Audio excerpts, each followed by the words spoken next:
What's up? Wes Clark here, one half of the Clark Brothers and co-creator of the new series Groupie, now available on Tubi. I'm here right now with 4 easy steps for you to enjoy this series and support your boy at the same time. Step 1.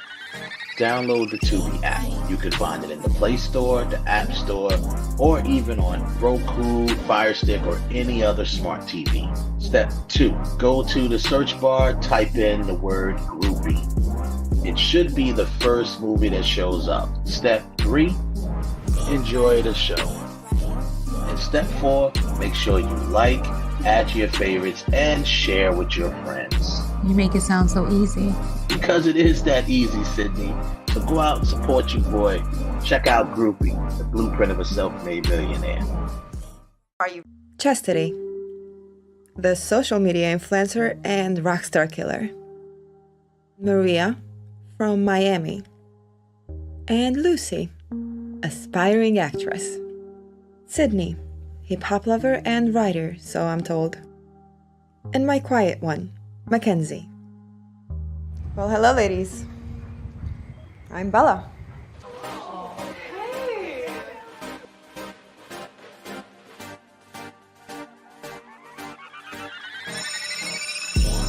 I have a question for everyone.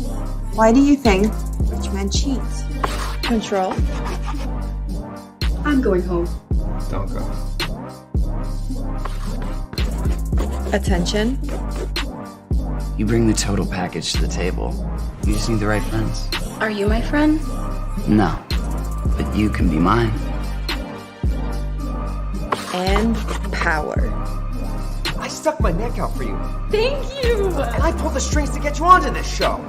Take all 3 away, and he becomes desperate.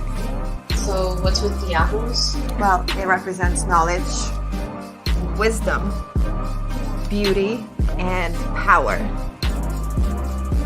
Here, you will learn how to gain ownership of all. I'm gonna send you the money for the ticket, and I already have your room set up at the Palms. You do that, babe.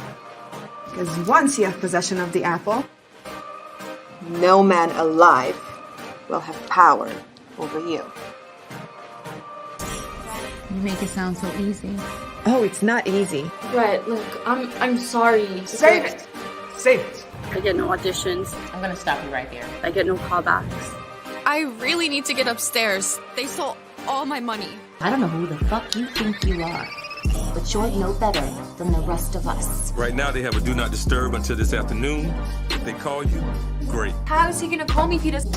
If not, charge it to the game. Make no mistake, ladies.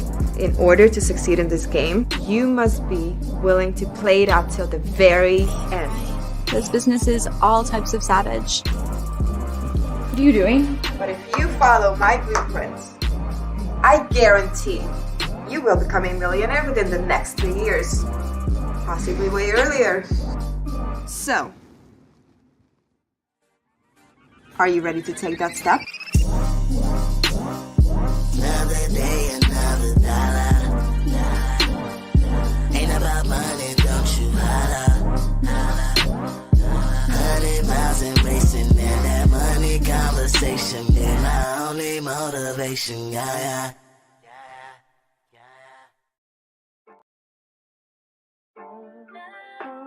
Congratulations, counselor. Yet another win.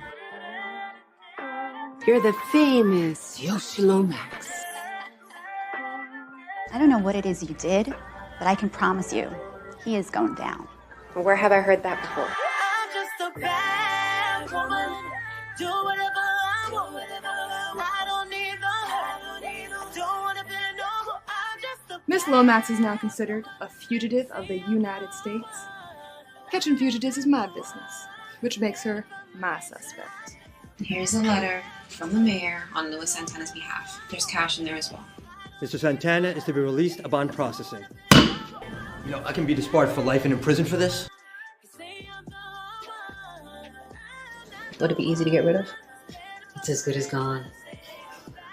So let's toast to success.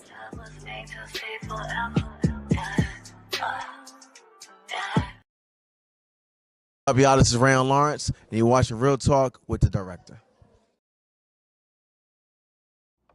Hey everyone, it's your girl Catherine Nunez, and you're watching Real Talk with the director and the council on the IE network.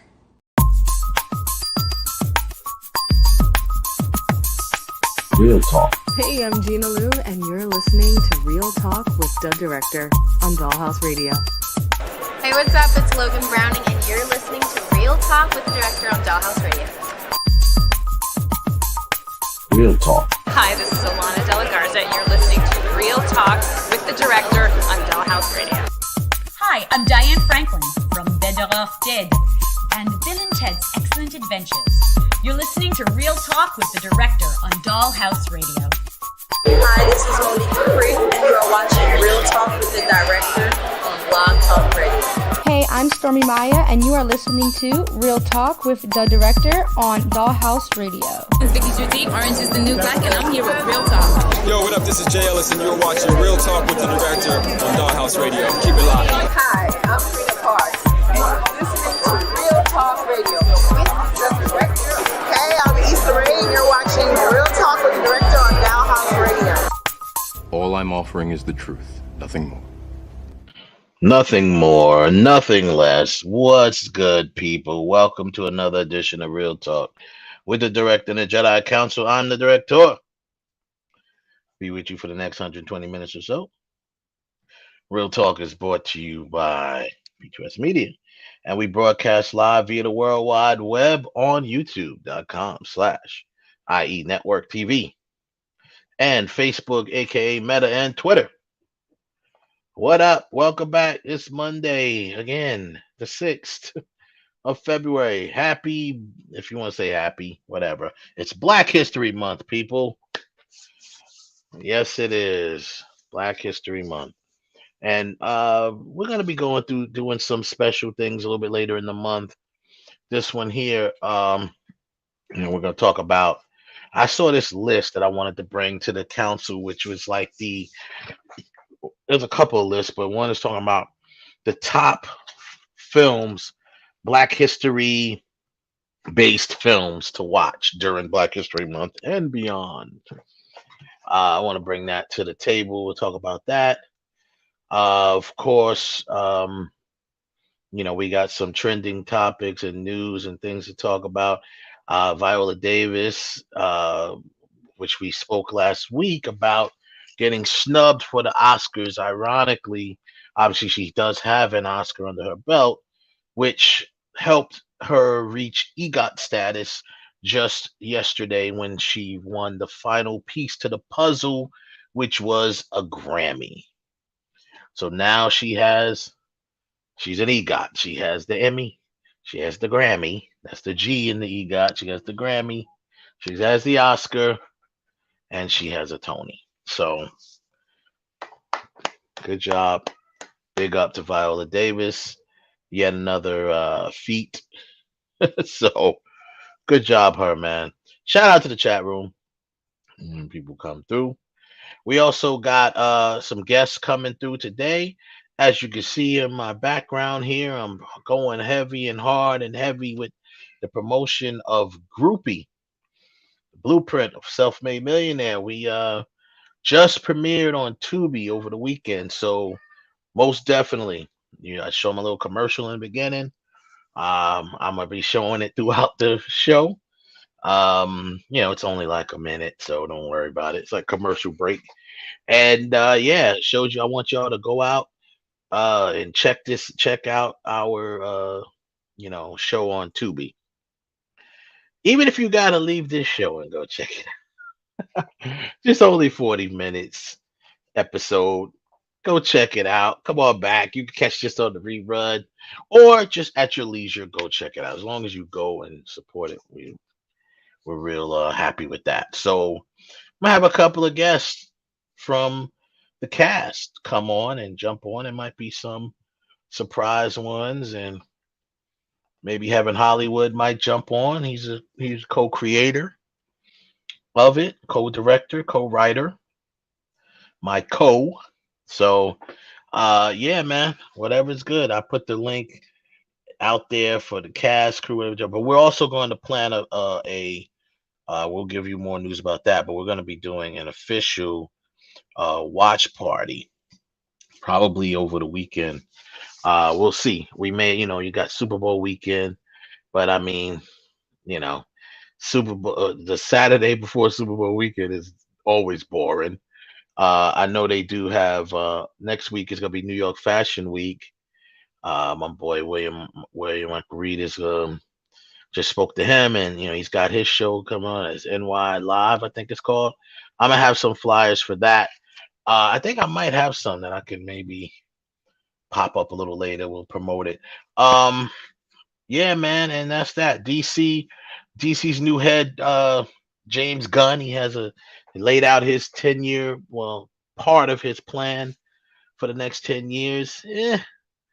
Eh, not too much to be desired, but a couple things I'm feeling in there, but we'll get into that a little bit too. So we'll do that, man, and we'll just start off with the weekend recap that's brought to you by BoxOfficeMojo.com.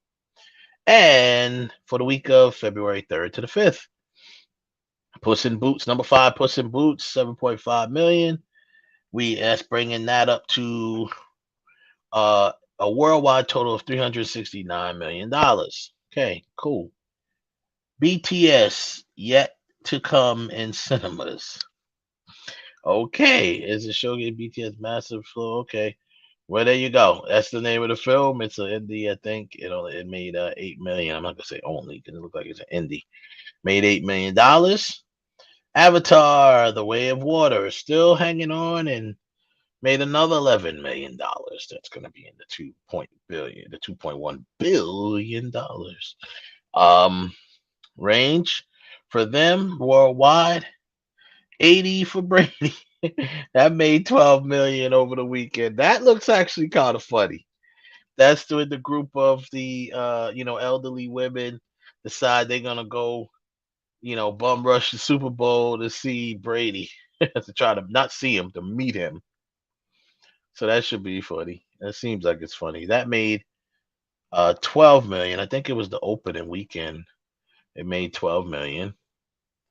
And knocking Avatar out of the top spot. Knock at the Cabin. M. Night Shyamalan's Knock at the Cabin, starring Batista and a bunch of other people. And that made 21 million worldwide. It made 14 million over the weekend. Yeah, so actually last week it was number one as well. On Friday it was. Friday the 3rd. Yeah, there you go. Friday the 3rd. Interesting. But anyway, that's number one. Universal Pictures. Ironically, this is 14 million is M. Night Shyamalan's lowest opening numbers for a film. I'm sure you could credit that the pandemic. And yeah, so wait, hold on a second. We will definitely get that popping.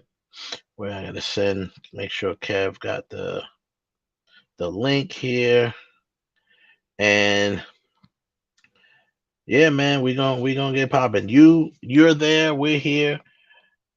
I'm the director. I got my Jedi Council. Well, one's on the way, but the other one's already here. Ralph, you in the building. What up, brother? There we go. What's going on, everybody? Hello. What's good, bro? Did y'all see Groupie yet? I'm just curious because I saw it. I don't want to hear no excuses. Y'all be getting on me when stuff come out. I'm like, I'll get to it when I get to it. I got to it the first night. I appreciate that. We appreciate you, man. That's what's up. Yeah, man. Listen to Ralph. Did y'all go see Groupie yet? Did you watch Did y'all Groupie see it yet? It's free. No excuses. Tubi. It's free. Tubi's free. Tubi. There's different ways. As a matter of fact, I'm gonna do. You know what? I'm gonna do something real quick right now, just so I could let y'all know. This is how simple it is. If you could download Tubi on your app. On your phone. You know what this is. Y'all know what Right. this That's is. a Roku, right? You could go to it on that.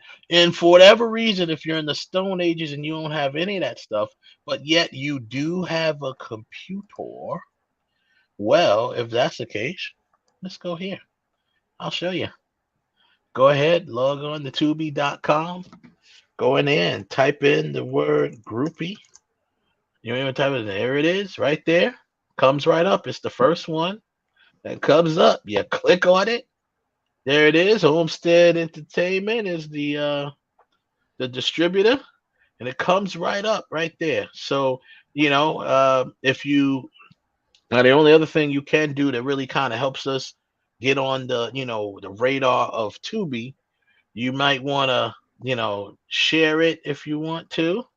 You got share options to Facebook, Twitter, and so forth. You can add it to your list. That's important. Now, a lot of times Tubi might ask you to log in. If you have a login with Tubi, they let you log in right through your what's that called? Gmail. So it doesn't take long. 2 clicks. See how fast that was? I did 2 clicks. I'm logged in, and now it's on my list. That is how you do to enjoy uh the groupie pilot. So there you go. Simple, easy peasy lemon squeezy, right? So but we'll have some we will have one of the stars of groupie, well, two the stars of groupie coming on at least. It might be another one or two popping in. They've been on before, except maybe Catherine. As Kev joins us right now. What up, Kev? We got the deep cover picture up there. Okay. Okay, Black History Month. That might be a dope film to watch. My man, deep cover. But yeah, so I have this list that I saw, and we us here at the council, we always make our own list, but I saw this list online. I'm like, let's bring it up and bring it to the table and see if any of those match, even off the top of our heads. What is a film for you to watch, like top 5 Black history based films? Meaning, and when we say that, at least when I say that, I mean a film that's about someone or something that happened in Black history. You know what I'm saying? How we always talk about it, and it could be any Black film for the most part if you want to, but more so that's pertaining to something that actually happened in Black history. You know what I'm saying? So if it's Malcolm X, of course. If it's Selma or even King, one of the Martin Luther King films, of course. You know what I'm saying? If it's Till, of course. You see what I'm saying? So these are films that really happen, based on history, because The Woman King, based on history.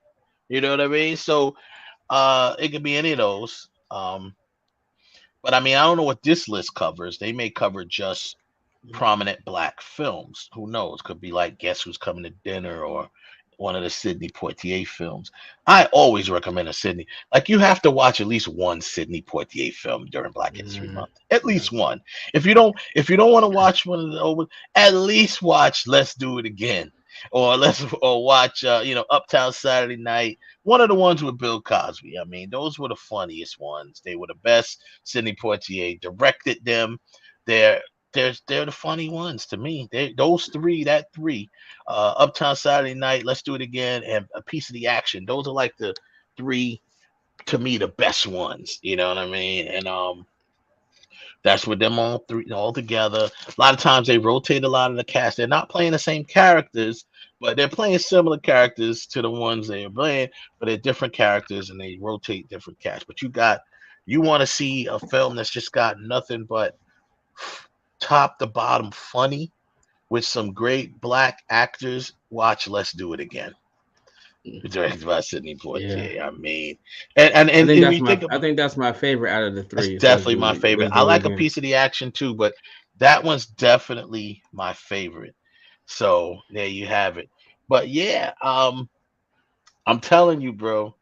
Let's Do It Again. It's just hilarious, and a lot of the names, Biggie Smalls.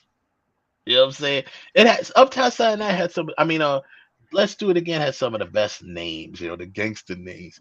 You had Biggie Smalls. That was his name, Biggie Smalls. You know what I'm saying? Yeah, everybody. Biggie Smalls is the.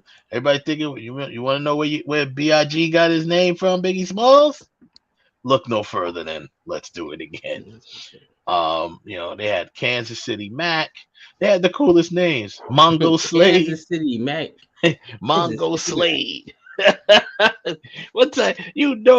That's just an ill gangster name. Mongo Slade. Yeah, I mean, so that's what's up. Um, yeah, so we'll go over that list too, and then around now and 9:30 ish, in another 10 minutes or so, they're gonna all whoever's popping on, gonna pop. I see someone popping in the green room there, and they're yeah, that's it, man. So yo, what's going on, everybody? Kev, what's going on with you, bro?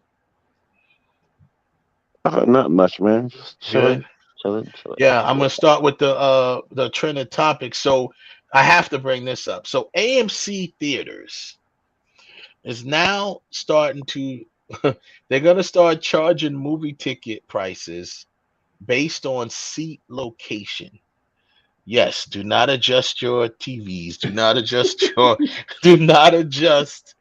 your computers or your devices. You heard me correctly.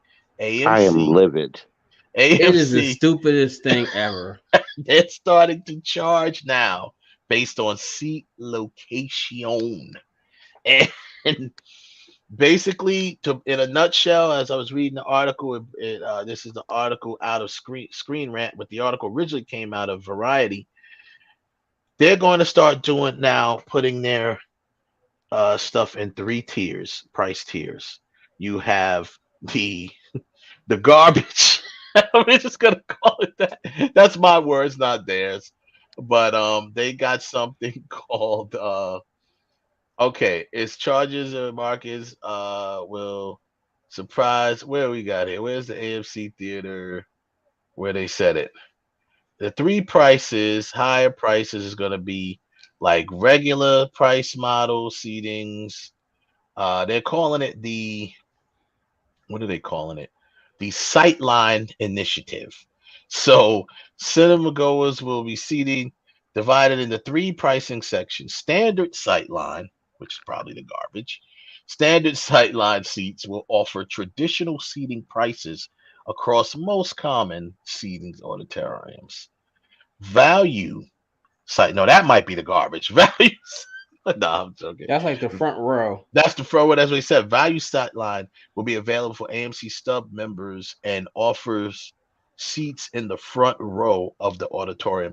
I'm just gonna say this: if the front row, and me and Kev talked offline about this, we're thinking it's that first row when you first walk into the theater. But if they're talking about that row of seats that nobody sits in, they are doing their quote unquote A-list customers dirty.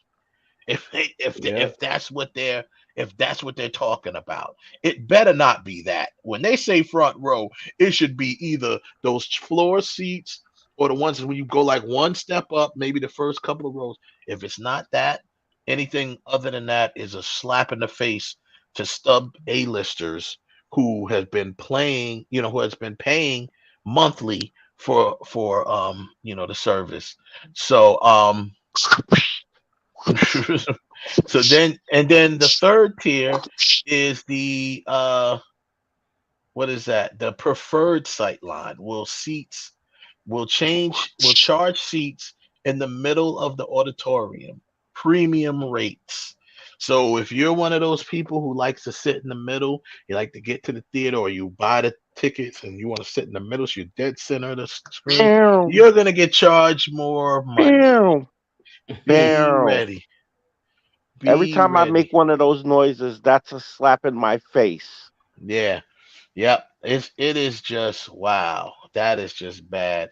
All I know is Listen, this. sight of I line of want to sight. research those front seats. If those front seats that they're talking about is the very front, just on general principle, I'm canceling my stubs A list.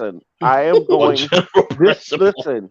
this story will be continued next week or probably in the middle of the week because tomorrow when I leave my office, I'm going right to AMC Roosevelt Field and I'm going to talk with the manager there.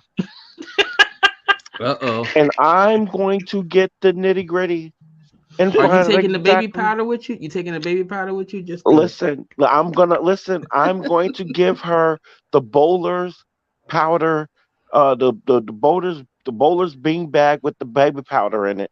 So every time she answers one of my questions and they are correct, she could smack me right in my face and leave a big handprint of baby powder right in my face, Ralph. You said it correctly because that's exactly what this is. What in the we are not satellites.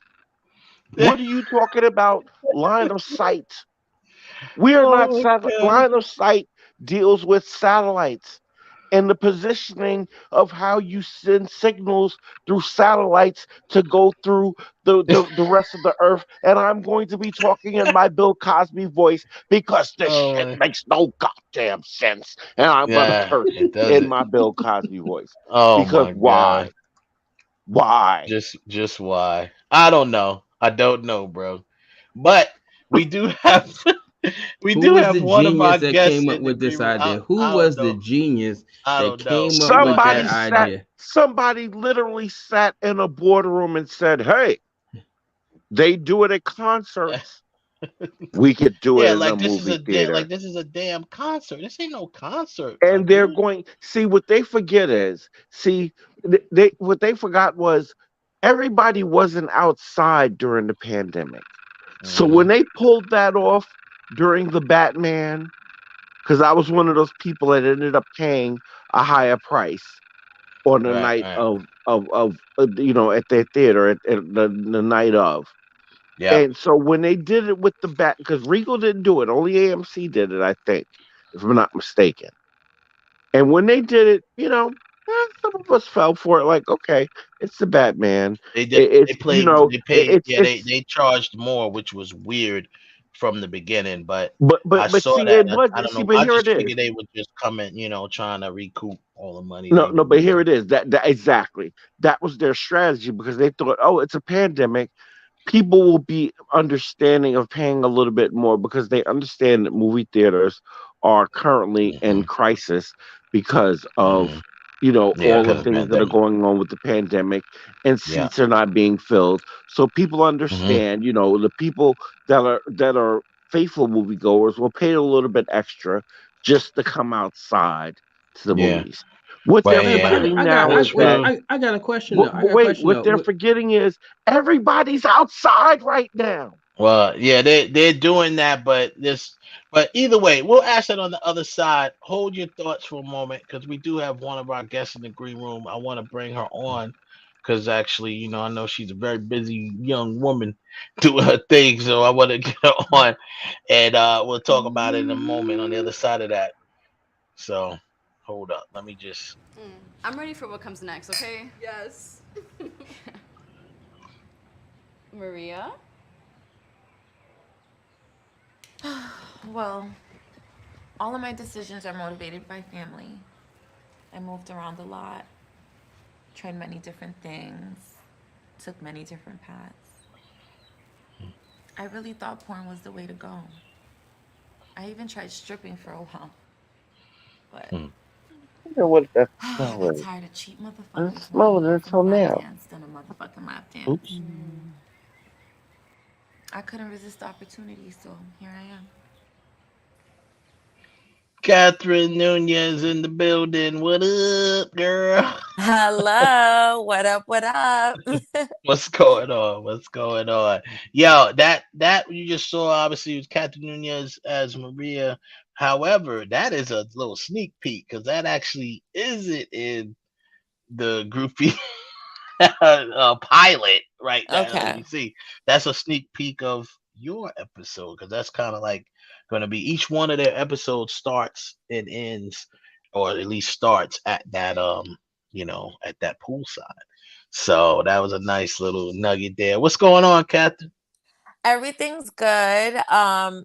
Happy to be in New York for Fashion Week and Just ready to work. I've been very busy working, and now that Groupie's out, I'm gonna be even more busy because now we have to promote it, and I'm excited for episode 2. A lot of people are just like, "Wow, that was really good. I can't wait for the for the The rest." next So rest of it. Yeah, it was good, man. We're getting some really good feedback, which is awesome.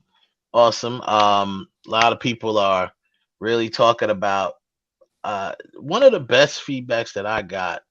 Someone said it wasn't what they expected. Like they I guess they heard the name groupie and they just like I don't know what they expected. A bunch of groupies running around at a concert or something. I don't know. right. But it wasn't what they expected. Was a cool piece of feedback because they was like, "Yo, I mean, I was pleasantly surprised. Like it wasn't what I expected it to be. So it looks interested, and I want to know more about it." So I'm like, "Cool, sounds good to me." Literally, that's everybody's take, but I think that's what your goal was as a director, was to like keep people wanting more, and Yeah. that's what we did with episode 1. So I'd much rather hear that's it.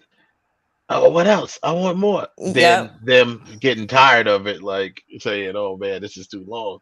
You know, what I mean? Right. It's much better to hear people talk about how short it was as opposed to how it's too long. So that means they're liking it. They're digging it and all of that. I know I got some of your cast members popping in. You know, what I'm saying as we speak now, we got Bella, aka Renata, Hey. is in the building. Hi, What's going Bella. on? Oh, look at you. We match. We didn't even Oh know yeah, look at it. that. That's what's up, man. So Renata's in the building. Thank you for jumping on. Thank you. This Thank was you for kind of like a inviting me. last minute thing because we just went live on Friday. So we're like, all right, cool. I wasn't originally gonna bring y'all on today, but I'm like, all right, let's try to get as many of y'all on.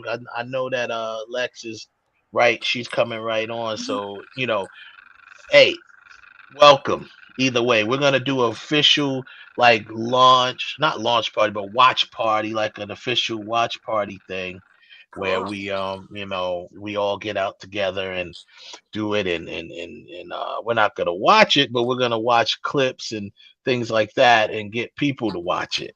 That's the Okay. whole point. Sounds good. Is they get people to watch it, we'll do some Q&As and stuff like that. So Renata, you play obviously Bella, who is the millionaire in this whole groupie, the blueprint of a self-made millionaire. So she is the self-made millionaire.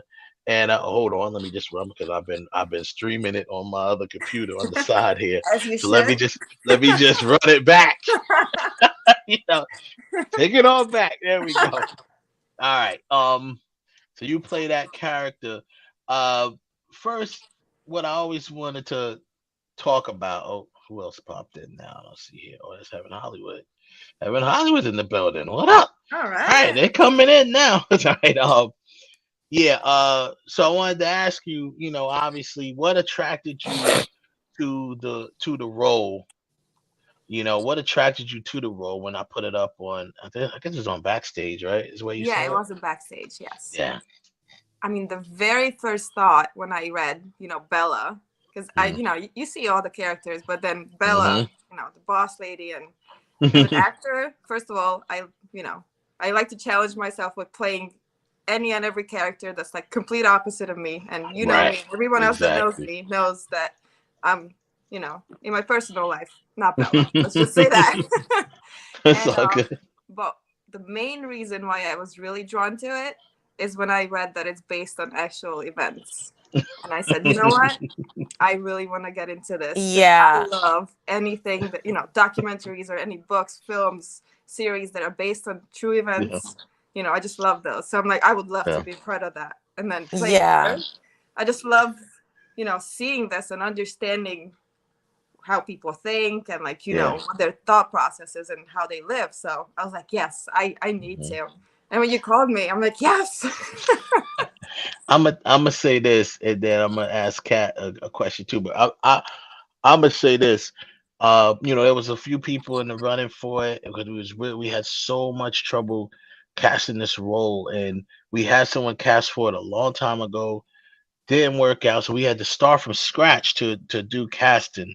And it's like to cast the person who's like the main character of the show. It's I wasn't gonna rush it. I don't like to rush stuff, right? So we was okay. We're gonna start from scratch. We narrowed it down between Renata and another person, and I'm so glad we chose Renata. I'm so Oh, glad, so am I. so glad we Like chose you you. said before, Uh, saving the best for it last. was exactly. And Cat, we met before. Remember, you came on with your you was on a host of a show. Yeah, Remember? I was producing a show with my friends. I'm still friends with Yeah. two of Mhm. them, but it just didn't work Mhm. out, and Mhm. we just stayed connected. And you said you had this role for. Well, actually, Miana said, "Hey, I think that this role would be good for you." I don't know how she knew about it, and then I don't know, you called me, and I was like, "Yeah, let's do it." I'm always down to work, and also Yeah. I felt like when I read the script, Maria, she was someone who's very relatable, Mm. and I wanted to. I like playing characters that are relatable because I feel like just people just fall in love with those characters. Like They even though do. she could be a villain, but if she's relatable, people fall in love with that, and I I like agree. that.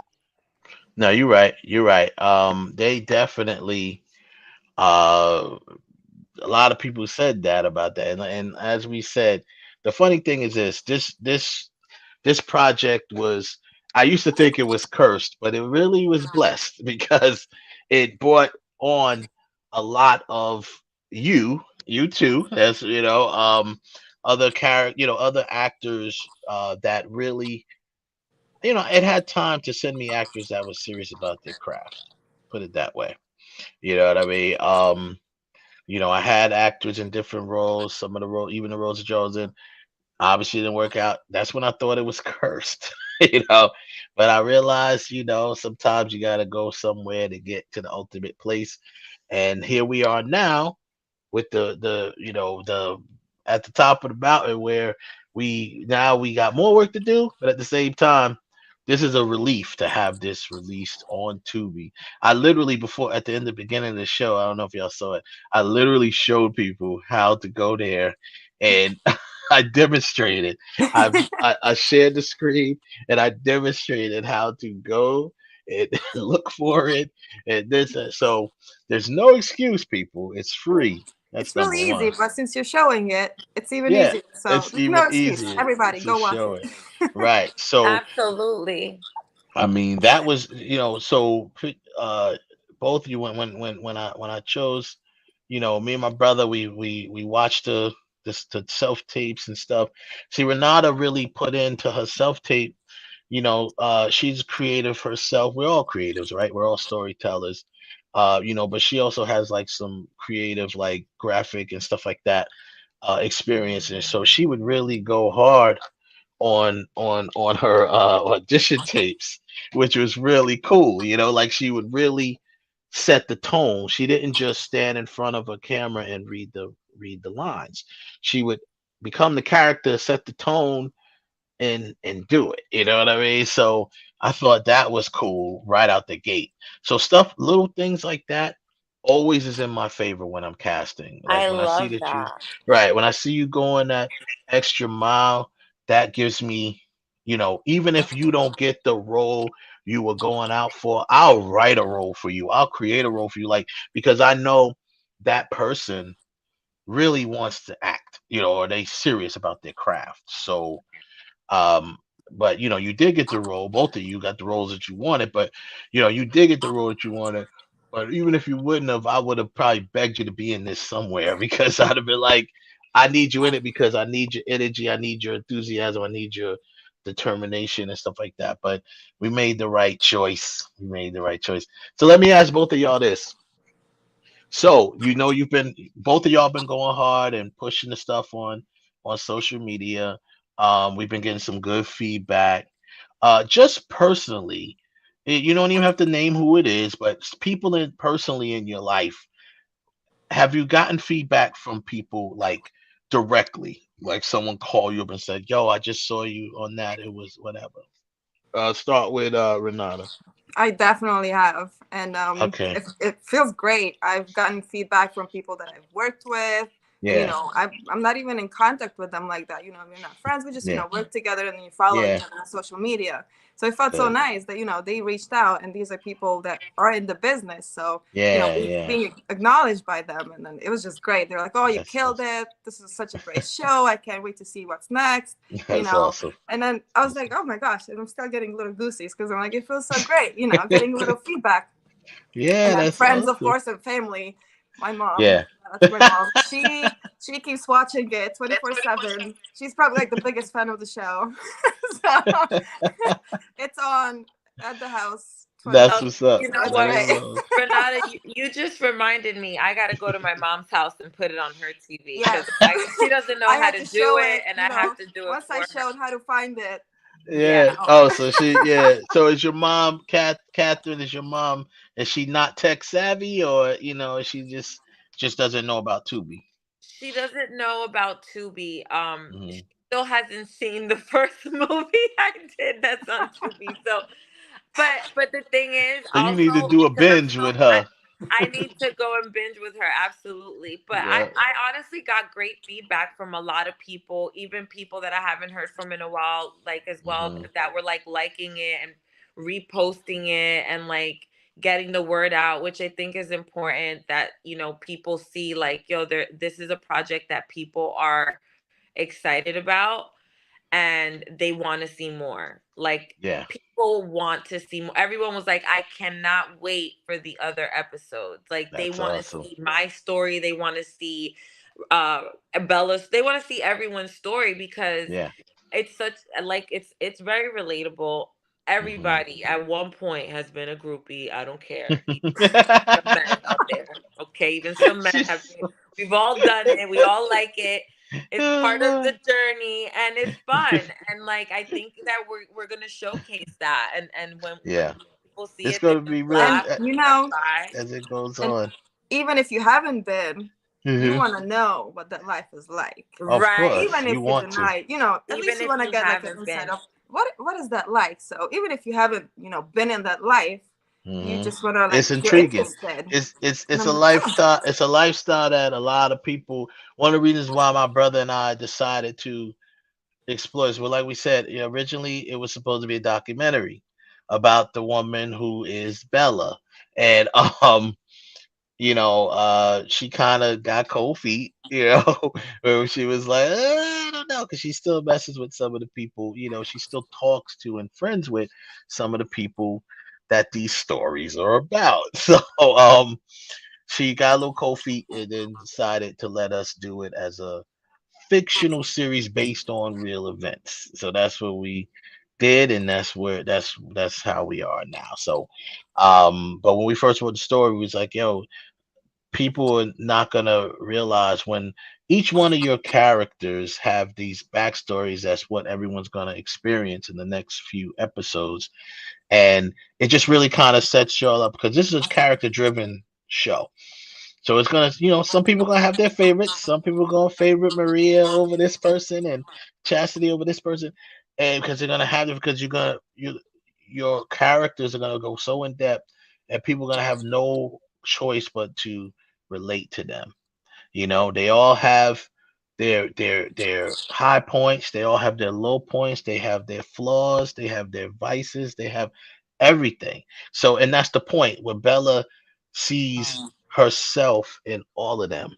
So when we get to see Bella's episode of her backstory, you'll see why and how she relates to pretty much all of them.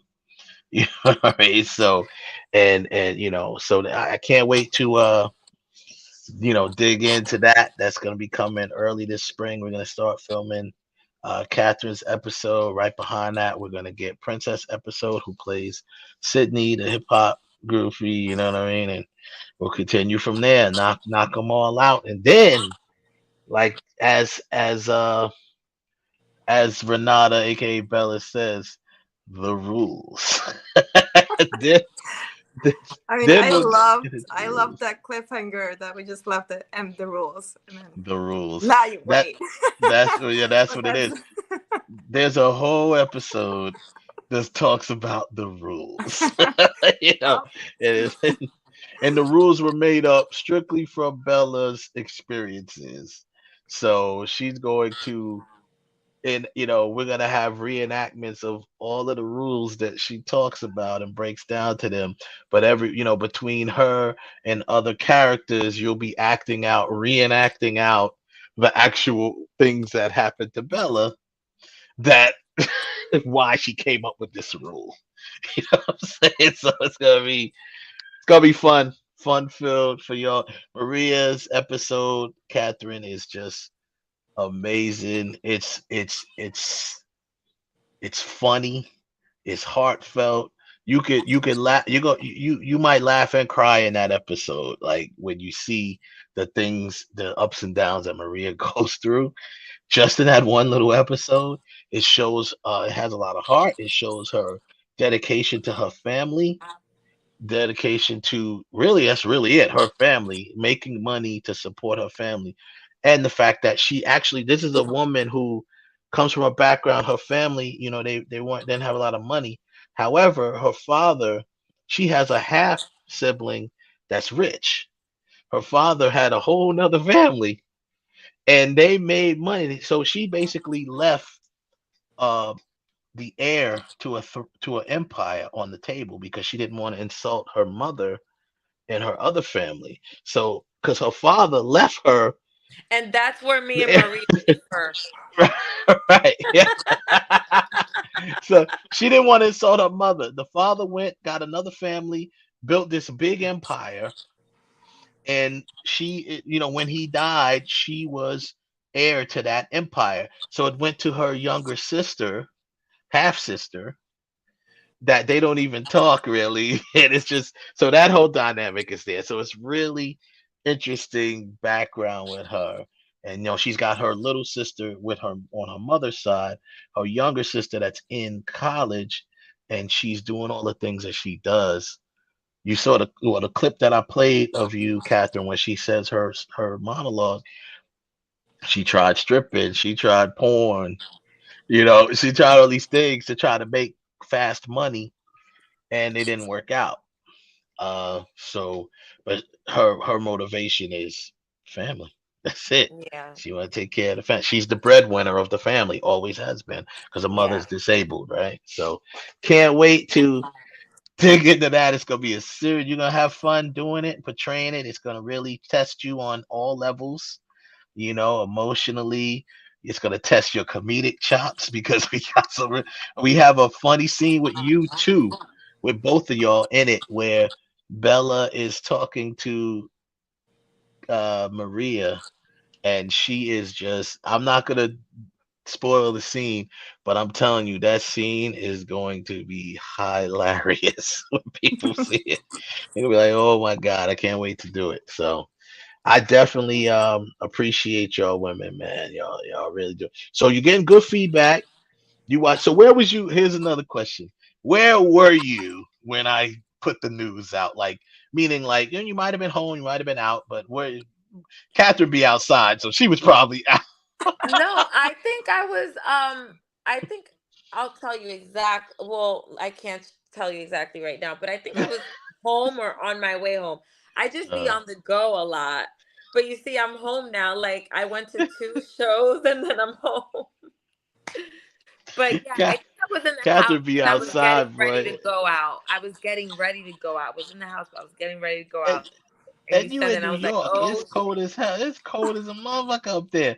And you in the New York area, so I know it's cold. Meanwhile, Renata's chilling by the pool I'm talking about enjoying my 80 Fahrenheit weather, so come wait, visit. it dropped Saturday, right? I Yeah, I can't was. stand you, Renata. Can't stand your 85-degree weather. I'm just 85 saying. I'm All of just you are more saying. than degrees. welcome. I'm Oh, she is traveling just in 2 weeks. I'll be Hey, going hey, away get. to the Then warm I'm weather. coming. Get the spare bedroom ready in Sounds fresh good. sheets. fresh sheets. Sounds good. Now you going away? You said, Catherine. You going to I warmer am. weather? Yes, I'm going to warmer weather. A friend of mine is getting married, and she's getting married in Dubai. So that's where I'm Oh, going. that's gonna definitely be warmer weather. But You you know, know what go I out there and said? be on You know what I camel said? or something. The 13-hour flight is the only time that I feel like I'm going to be able to relax, cuz I don't get a chance to really relax. And like, cuz we're on the go, we're in this business. Hmm. There's no breaks. No. So that 13-hour flight is what I'm really looking forward to, because once I land, then I'm on wedding mode, and like, it's like I'm going to be Oh, busy. that should be fun. Yeah, it should. I mean, weddings are fun to a degree. Like if you don't have much responsibility, you're just going, then it's fun. If you're Yeah. like somebody's best man or somebody's maid of honor, it's not fun. It's work. You know what I Actually, mean? All yeah. on you. Yeah, and of course, yeah, it's all on you. Especially, or obviously if you're the bride or groom, more so the bride. The groom kind of chills a little bit while it goes down until he, whatever. But if you're the best man, maid of honor, that's work, man. That's work. It's Yeah, it's not so fun. worth it. It's not fun, but it's worth it when you're just going to hang and chill and be with your friends and you're attending, not Yeah. not facilitating or anything like that. Then it's good. And even if you're filming, and I tell you from experience, I hate filming weddings. I can't stand weddings because it just, I mean, yeah, weddings are cool, but receptions, man, I can't. Man, it's the same. Well, I just. we can't get married according to Bella, so I never have to worry about planning a wedding. No. Very good. You can't. Very Get good. married to the Like craft. great. Yeah. There you go. I see you're Yeah, reading the notes. Very yeah. proud. I do She's my taking homework. I'm that. a teacher's pet. I like that. Wow. Teacher's pet. Oh my god. Yeah, no, that's funny. I want to play a clip. I'm gonna play a clip from. I'm gonna play a clip. That's what we gonna do. All Let's right. go. Let's go. Let's cue it up. Evan Hollywood, are you there, brother? I haven't heard you say nothing. You ain't chimed in. I don't know. I I don't hear know. him. Where Maybe he's are not. you? There he Yeah, is. you had my mic on mute. Yeah, well, I mute everybody when they're not talking. Yeah, so Yeah, that was yeah. good. Oh no, I was just reading over some of my text messages. So I like you girls are doing something right. So you know when dudes start texting you in the middle of the night, who's Bella? Some who's the spicy Latina? Well, if they text Bella, I don't know what she would do, but Yeah. They said they asked who Bella was. Oh man, where'd y'all find these women? So that's about 6 of my friends that went to see it, and they were impressed by it. They said not only did y'all look good, but you definitely have talented actors, and they're looking for like I said, everybody's looking forward to seeing where this goes. The funny thing about the whole thing with Bella, like my brother was stating, at first she was gonna do it. Like she was at first this was going to be like she was gonna do like a memoir at first, and then when she realized that she was still kind of in connection with these people, whatever, she was just like, I'll send you the emails, I'll send you the text messages, the stories or whatever, and then I'm just gonna act like I didn't send it to you. And as the time goes on, there's going to be it's not going to be so different. I mean, it's not going to be too easy, but it's not going to be too difficult to start figuring out who these celebrities are. That's going to be pretty fun. As the episodes go on, people will start being able to say, this is probably so and so, and it's cool because it's like a TV series full of blind items. I mean, Yeah. I like it. it's gonna be pretty cool. Yeah, it's gonna be real good. So we're gonna give everybody an exclusive and show them a small little clip of groupie, give you a little enticement, and maybe you go out there and get your butts out there and watch it. So, but this is featuring all of the lovely women that star in this show, and of including obviously Catherine Nunez and Renata. So this is groupie. You guys can hear it, right? You hear the audio? Yes. Okay, cool. Just wanted to make sure. Let's get it. Oh.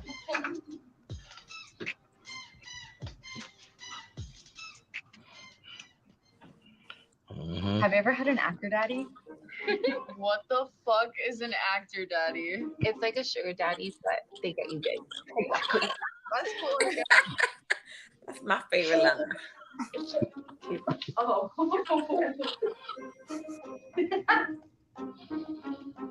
Mhm. I have a question for everyone. Why do you think rich men cheat? Because they can breed just for the sport of it. I don't know. Because they're bored with their lives. Or their wives. All good answers, but not what I was looking for. C-A-P. Cow? Oh, yeah. Am I missing something here? Well, Chastity, I'm sure you are familiar with that term, but this is a bit different. Mhm. Control, attention,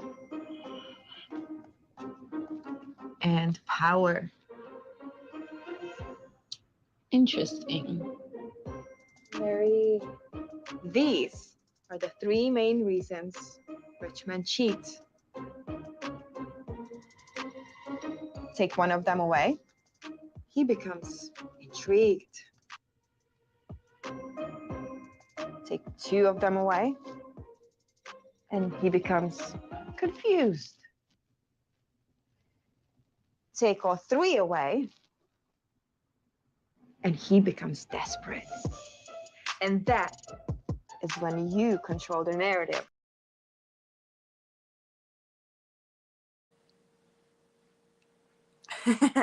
I Good love stuff. it. Good stuff. I had everybody muted so it didn't no feedback. But yeah. I got a question for Bella. Listening. So yeah, so Renata, at this very moment, what do you think, Bella? Just very quick take. What do you think Bella thinks of individually of her students? And if at this very moment, if you have a favorite right now, who do you think Bella's favorite is right at this very moment? Do not make me choose my favorite child. At the very moment, like It's the the first teacher's impression. pet. It's a teacher's pet. I mean, if I'm watching it just from those little clips, I'm like, I think right now, because you kind of went to her like 2 or 3 different times. Mhm. Seems like Chastity right now is your favorite. I could see that. I could see that. That. Well, let her answer. Let's see what she says. Do you or I do mean, you first think let's go with the. Bella even has a favorite at this very moment? What is her take? What does she think of, like quickly of Maria, just from your quick interaction? What do you think your take on Maria is? Okay, so here's how Bella thought about this. Well, she looked at these women and she knew what they've been through. So, like Wes said before, she sees a little bit of herself in every single one of them. Right. So I don't think at this point she had a favorite because she knows they all come from different paths and they all had very difficult lives and they all went through something very dark. So at this point, I don't think she has a favorite. But like I said, she just sees herself in them and wants to help them. But at the same time, if you want these women to respect you, you have to show a certain, serious side of yourself. And then, they can see the fun and then everything we're going to get into. But at this point, I think Bella's mindset was, let me just, show them what I can give them, because I just brought these women Right. off the street, Off and the then I'm street telling from them, listen, different I'm lives. gonna Yeah. make Right. you a millionaire. Listen If to you me. I'll So make you a millionaire. I'm giving them a little sneak peek of what I can Right. give them. I bring them to my house, to my mansion. Excuse me. Right. If you I bring them to my mansion, show them, what I have, what they could have, and Yeah. then just take it from there. Yeah, But and they at this get point, I don't time think to she decide. has a favorite, because yeah, do you a little think bit. at this very moment when Bella goes back to the confines of her huge bedroom, do you think she's thinking this one's gonna be a problem? And if Yes. she's thinking that, who at this very moment do she think she could be a problem down the line? That I can see. Little troublemaker. Like you said, maybe Chastity is not, the favorite. Maybe she's like, maybe a little troublemaker over there. But She's throwing airplanes. She's yeah, asking about that's the exactly. phone after I Is she just gonna said about. listen to me? Is she not? Yeah. Is she, So Yeah. maybe I would take it that way. Other Right. than, It's but still not a possible. judgmental way, but in a, Right. let me see how I can bring her to this Bring her level. in. If it feels like Maria is definitely integral. Remember when you really got her attention was when y'all were first met, and she's like, okay, now you got my attention. Yeah, Mm-hmm. it seems like she her was the focus- hardest to convince at first. Maria came across like, you know what? Let me just see what this is about. I ain't really believing it Right. all that much, So Mhm. but I'm gonna see, I'm gonna listen to what she has to say because this all sounds a little too good to be true. You know what I Yeah. mean? So she comes across as that one, I know. as the one I'm the that skeptical one. yeah, she's very But I skeptical. think that I don't know because I'm not the writer, but eventually maybe I'll soften. Obviously, I soften up to Bella, but for some reason I'm still not like, even in class when she's talking about like you can't, you have to be married to the craft, you can't have family, you can't have kids. I'm already like, damn, I have a little sister, I have a mother Yeah. to take care of. So Right. like already there, I'm like, I can't do this shit. Like, or can I do this shit? Right. Right. Am I Yeah. allowed to No. curse? Yeah. Yeah. It's fine. Right. Oh. Yeah. Yeah. She is thinking like that. She's like, wow, and her whole life is driven by family. So it's not. It's not. Yeah. You can't have kids. It was more so like you can't have kids, a boyfriend, none of that. So With you have to pretty much let go of what's going on around you right now because you can't focus on what she's trying to teach you. And this is with anything in life. If you're really trying to, focus and grab something, you have to be able, even in your crafts that you do now. Yeah, you may be able to have like a significant other, a boyfriend, whatever, but you can't let that deter you from what you're doing in your craft. If you do, you're not gonna make it like you want to make it. You see what I'm saying? So that's with everything in life. So that's why she strictly says no boyfriends, no husbands, no fiancés, none of that. Can't have kids, can't get pregnant. At least not during this time. You know what I'm saying? Once you go out and become a millionaire, you can do what the hell you want to do. Once for you now, it's graduate business. right now it's business. Once you graduate the program, you can go do what you want, and we will have examples of that. Yeah. That's where we'll I bring can't in wait cameos, as this of goes people. on, man. As the script goes on, and you guys, you guys are gonna be like, wow, like the way how all the characters develop and how everybody's storyline goes a separate way. It's gonna Yeah. be. And I'm gonna add to this since we brought up Chastity, and I know Lex might join us before, she was kind of like stuck in traffic or whatever, but um and in Atlanta there's always traffic. But anyway, um so with Chastity, she is definitely the one that's the most loose of all them, meaning like she's there because she wants to be there. Like everyone else feels like they have to be there or they're giving it a shot. Chastity is there because she wants to be there. She hasn't really, there's nothing that really, is keeping her from being there. She does. I'll give y'all this type of advanced, information. she does kind of become. She doesn't become the favorite. I don't think Bella ever develops a real favorite, but she does become kind of like the glue to all of them because when all of them are gonna be, there's gonna be times where they go through, they're going through lows in their life or during this process, and Chastity's always up, up, up, up, up. She's always, up here, right?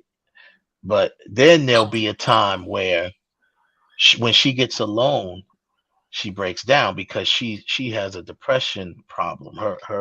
She's depressed. You don't know it, but she is. But the whole thing is she'll be kind of like the glue to the five women when they all, because there's gonna be times where y'all gonna want to quit because it's gonna be too hard. You'll be like, yo, I can't do this. I gotta quit. So stuff like that. So it's gonna be a nice adventure to see ups and downs, to see who does last. Do they all get through the program? We don't know. They may not.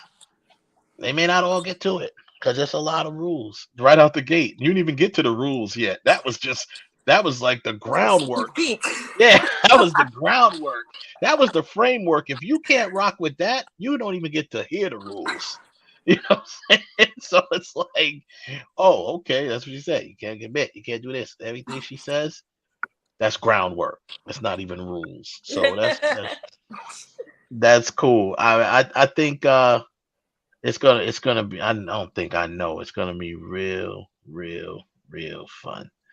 And so yeah, that's what I'm talking about. How excited are you, women? I know y'all excited. I know it's Oh, it's beyond excited. I just can't even, just can't wait to just get back and just like see all of you and just get back to work together. It's just, I mean, we had so much fun doing this episode, so I'm just like, yes, let's just go and go, go, go. man, it was so crazy. And Catherine, you're gonna have to go to your mom's house and do a binge with her because you I got am. two other movies on Tubi that you need to watch with her so she sees her daughter on I television. think I'll just start her off with Groupie. Give Wait, it to what's her what's straight. what's the other two movies on Tubi? Pocket Full of Game 1 and 2 and Sister's Keeper. Oh, Pocket so Full there's of three. Game Yeah, 1. Yeah, so it's three other ones. And then there's like other projects that aren't even out yet that, yeah, you know, it takes time yeah. to even just get a distribution deal. People are Yeah, still it not, does. yeah. Trust me, man. I was glad, when we landed this one. Y'all trusted in me, and oh, look who joined us. Look who joined the party. Hi. Lex Lex Calderon in the building. Right, as we know, she's no stranger to this show. She's been on a couple times as our co-host. She she's been Block TV, so she's no stranger to that. What's up, Lex? Thanks for making it. You know what I mean? And Hey. what I mean? We were just talking about obviously Groupie pushing the little things. We showed a little clip, and we just talking about it, man. So I'm just gonna pose the question because before I let them give them their night back, I want them to hear your answer. Same questions that I asked them. First question was, where were you exactly when you got the news that it went live, and or even not even when you got the news, when you actually finally went there and watched it? Where was you? And feedback wise, I know you got people personally, you don't have to divulge who the person is, but just your personal people, that what type of feedback was you getting from them? Wait, so where was I as in where was I in the world? Yeah, like where was you physically when I put in the chat room that it's live on Tubi? I think I was probably home in my PJs.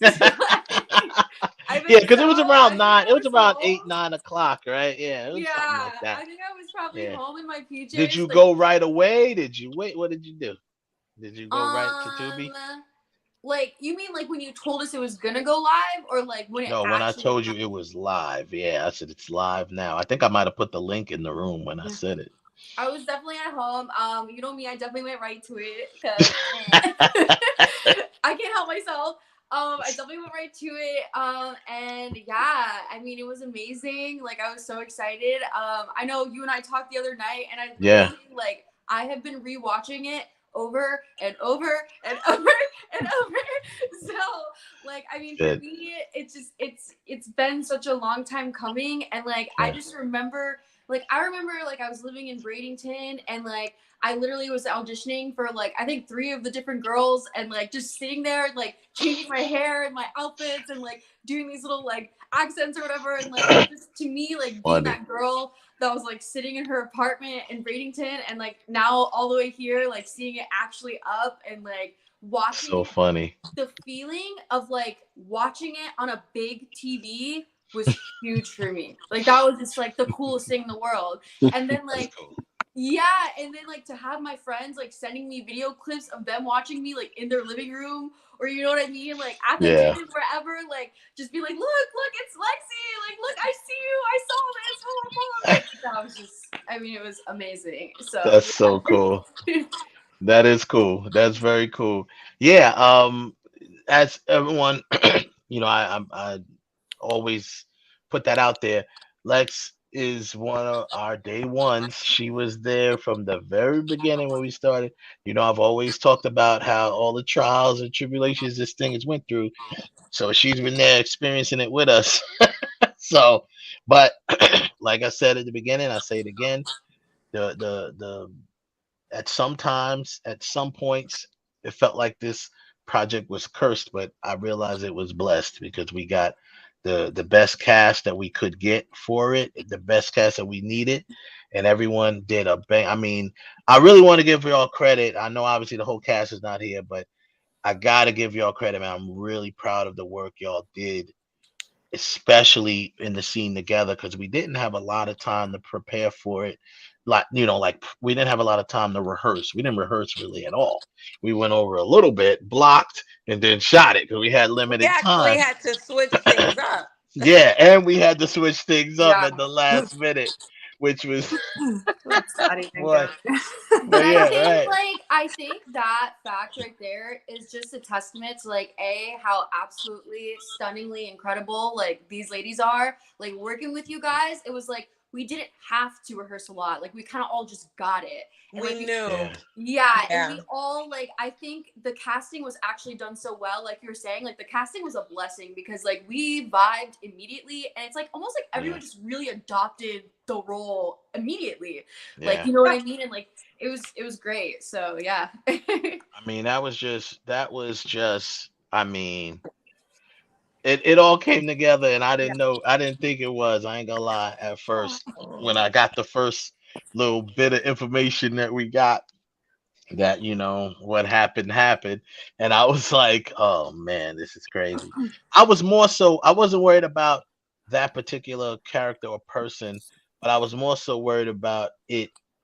People like that sometimes are kind of like a cancer to your cast, and I didn't want it to spread to the cast. So the first thing I did, I called my day ones. I called Megan, who plays Lucy, and then I had her, fill in Lex. I said, I need y'all to kind of facilitate while you're there because you were all at the house, right? You just came out of makeup, getting ready to come, and I'm like, I need you to rally them together, and let them know what happened so we can get moving. you know. Yeah. So y'all did a great job. And then I told Lex the other night when y'all showed up in character and dressed, I was like, oh my God, this is exactly how I imagined it. You know what I mean? So it was great. It was just a great thing seeing you And all. when all this was unfolding, and you didn't see this, but at the house when we, I mean, Yeah. we did see, this happen, but then we didn't realize. Once everybody realized, like none of us, like I think the first thought was like, okay, we can still do this. Like, okay, we still got this. We were like, all, pumped, and like I think all of us were just like, yeah, who cares? We're still gonna do Right. this. We were Yeah, just we don't so need happy it. and excited to do it, and then just figured out how it's actually gonna work out. So It it was was not it like a was single moment in any of our minds that it's like, oh, it's gonna like stop everything. like we was gonna stop. No, it was no way. But it was just that went through my mind. Like everything started from that point. You know how it happens when something bad happens, and everything just starts going through your mind. Like, what Yeah. the heck? Are they gonna just be Yeah. like, you know what? Nah, none of us is gonna do it. I mean, so I'm Right. Oh sitting my there. God. I, I was That would so have been yeah. horrible. Oh, that would But have I don't been think any of horrible. us, like But Renata said, the rest of us didn't even think about, like, that wasn't even on our brain. Like, we No, were like, not we're at doing all. this. it was wild. But I'm thankful to y'all all just hanging in Appreciate there. it. Yeah, and doing what you do, being professional. That's number one. Y'all, that's the first thing. Y'all were very professional, took it professionally, came in there and did your jobs, and that's all any director can ever ask for. You know, and y'all I did mean, it, I man. know, like, for me and Megan, we were just like, all right, like, let's go. This has already happened. We don't care at this point. Like, let's go. Right? So, Yeah. Yeah. So that's that. So before I give your ladies your night back, just want y'all to make sure y'all shout out your social medias where y'all could be found and stuff like that. Lex, if you can hang on for a moment because yeah. I got a couple more questions to ask you. But shout out your social medias where you could be found. And obviously we've been shouting out groupie look, left and right. All right, Uh, so I'll start. yeah. Everyone could follow me on all social media platforms, Catherine K. Nunez, and that's Catherine with a K. That's true. That's Wow. important. Yeah. And my Instagram is Rena Molena. And Miss Mhm. Bella also has an Instagram account, so make sure you follow her as well. Miss Most Bella definitely. GA Groupie Academy. So I post both, and I'll just keep posting about Groupie. So come follow No, and see all the most news. definitely. See everybody on it, and we got some stuff. Like I said, we're gonna be coming up. We're gonna set up a full watch party and get some reactions from people. Y'all can invite people to come in, ask questions and interact. We're gonna be doing giveaways and stuff like that. So it's gonna be real cool. But it's funny that you said you got Bella has her own. Uh, Social media account. Perfect segue for this message from our sponsors. Hello, Bella here. How's your Monday going? I'm guessing it's not like this, but it could be.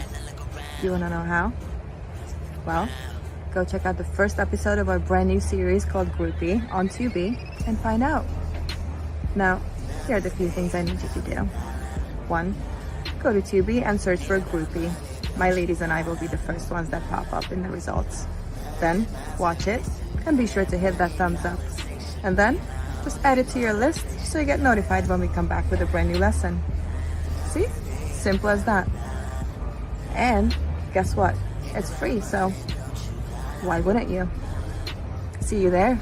Miles and racing and that money conversation be my only motivation. Yeah. Wake up for the cake up. All praise to the most high. Still here? Go, check it out. You don't want to miss it. At the top floor of the empire, staring out the window thinking it don't get higher. Pharaoh got on top the bottom, it don't get flyer. See the pain in my bravado as I inspire. Yeah. I love that. That was so well done. You're so creative. Bella had her Yeah. memos I already. did mine in the restaurant, like.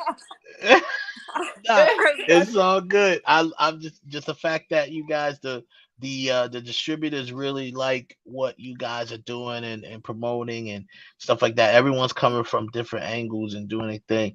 But see, just like how creative she was with that, that's how she was with her audition.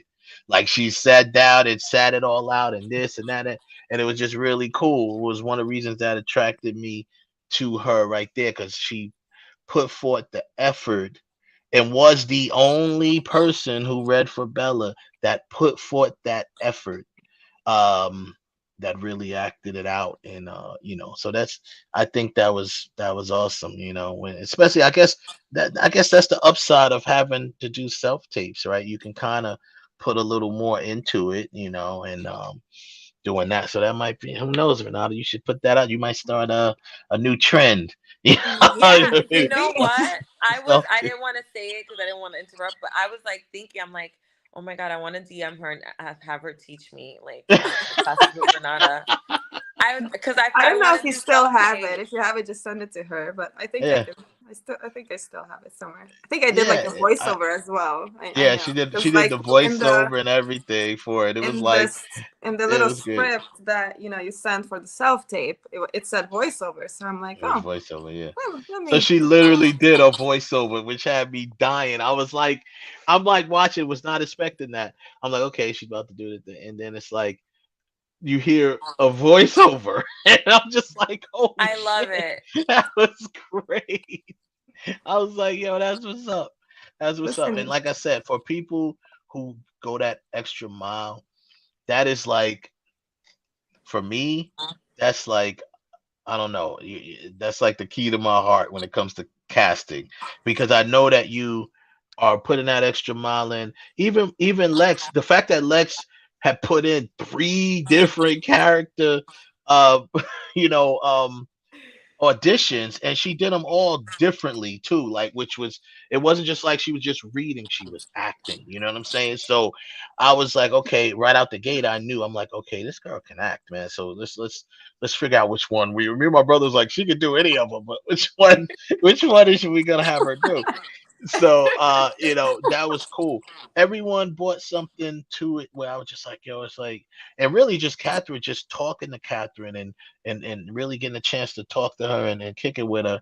I was like, yo, Catherine's got that down to earth shit that Maria has, you know what I'm saying? And I was like, it's really gonna be cool and interesting, and I saw her acting, from previous stuff, so I knew she acted, you know what I'm saying? I'm like, okay. I think with Catherine, like with your acting, you just know how to command a scene. Like when you Mhm. talk, it's like you cannot not listen to you speak. You know what I mean? Right. Like you just Right. there's something so Yeah. interesting about you. Naturally, you Yeah. are so interesting as a Thank person. Yeah. So it's Yeah. like watching you, I'm like, Yeah. oh, like I'm glued. Well thank said. No, you. that's Yeah. well said, because really, she is like that, and it really matches the character with that. Because, like we said, Maria is like, yo, I'm here to find out if this is gonna be right. I need to get this money. What's going on? That's why she cut Chastity's story off. She was like, okay, where's Bella? Uh, Right. because Right. you just, and I'm it's sorry funny for your because life, but I'm yeah. here to make money. Sorry for your life, but yeah, that's real sad and all that. But where's Bella? I Right. need that. I So love. it was just great, but it's good because Chastity's story continues just like everyone else's continues, Right. and we can't give everything to them in the first episode. You know what I mean? Right. So people, I know she was telling me, Lex was telling me, people were asking, "What happened? What happened? What happened to your story?" So people will find out. For the people who might be watching this or watching it later, there is more to her story, and it will continue Yeah. later.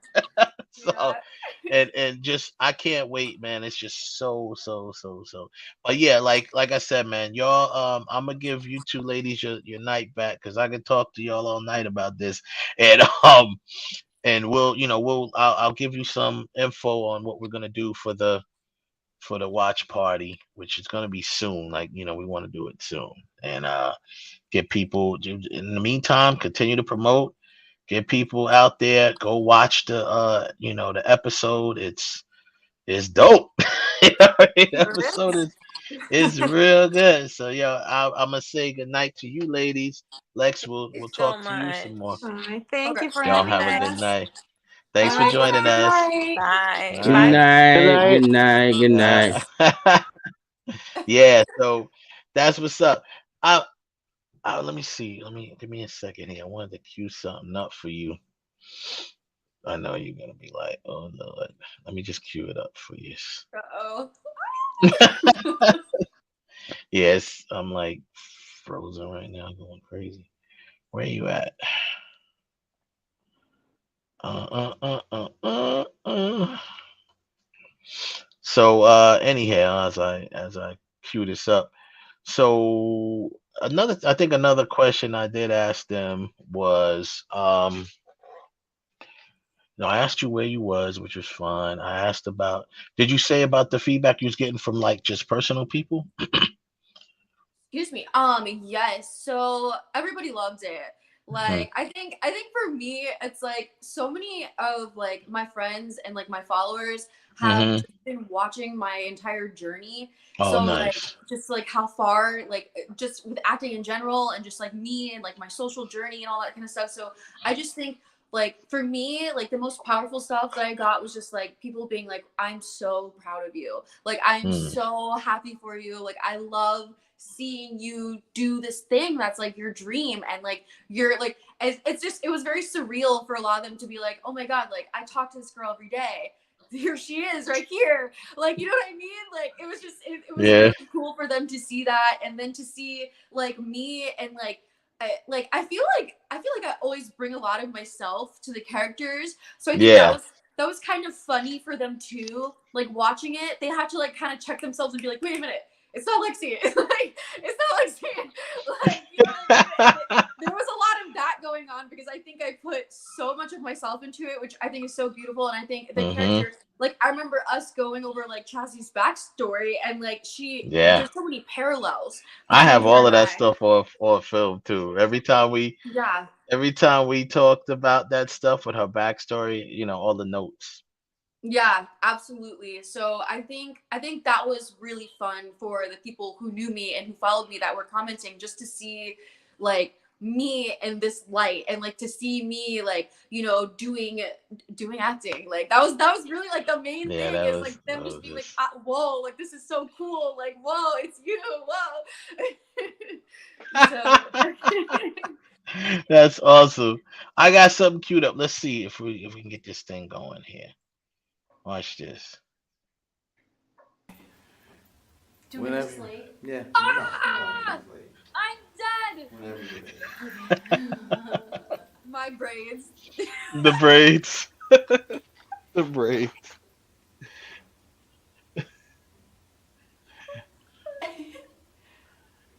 Yeah. Uh-huh.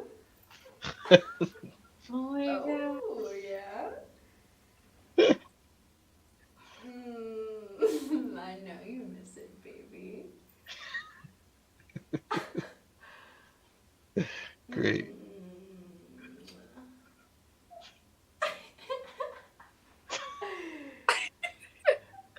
That's great.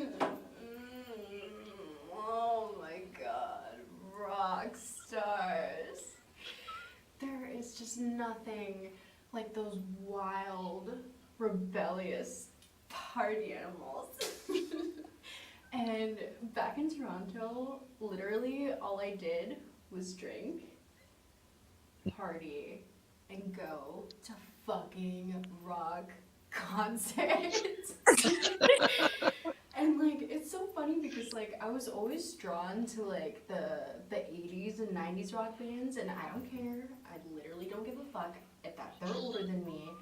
I am just so like there's just something so fucking sexy about their music. And I remember I would get so pissed Awesome. because I'd be sitting there watching Awesome. old videos on YouTube, thinking to myself, like, why was I not born in that fucking era? How cool is that? I love How that! cool That is is that? amazing! That is That so was cool to see! I no, love no, it. that shows that was just one of the times that you did the monologue and knocked it out the park, and we was really, really, really like, oh man, this is crazy.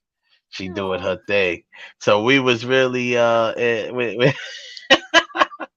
said, y'all, when I dug that back up, I said, oh, this is cool. Let's show this, and Yes! Oh, what a beautiful little but we furry got we got to do you musical. justice though. We got to do you justice on that And now we though. gotta see it. Yeah. I'm gonna send you the money. Yeah, here we go. Let's get it up here. Oh, wow, you're ready. Fucking right. Hey, listen, she's coming. I'll call you when I get back to LA. You do that. Hmm. Oh, it's buffering. That's Tubi buffering on us. Chastity. I know you miss it, baby. Sounds familiar. Oh, just a little bit.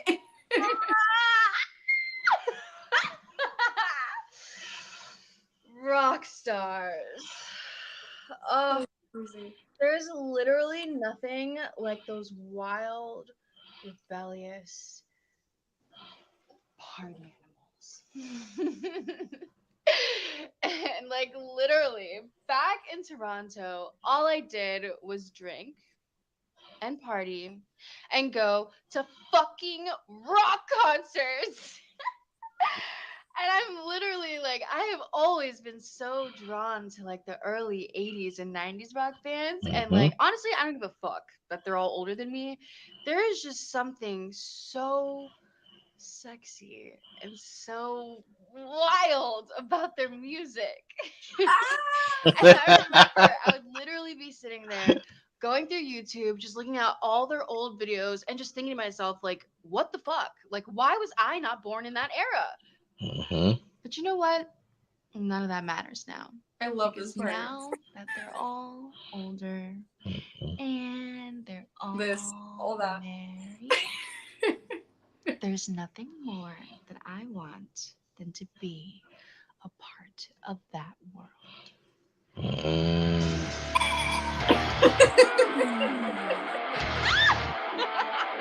Love it. You gotta love it. How cool is that? How cool There is you that? go. Yes, that's right. I don't have my studio is still not set up, so I don't have my applause set up. But we're gonna do Oh, this. I'll take that. Yeah, there you go. Little snaps. Yeah, Snaps for Chess. that exactly. So I mean, I love it. that's funny when you thought about that monologue when you read it, right?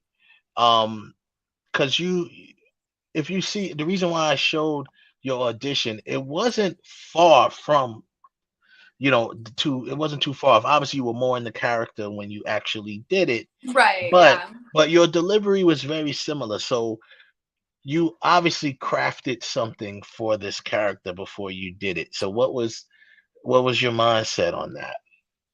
For Chastity, I just really, I, hmm.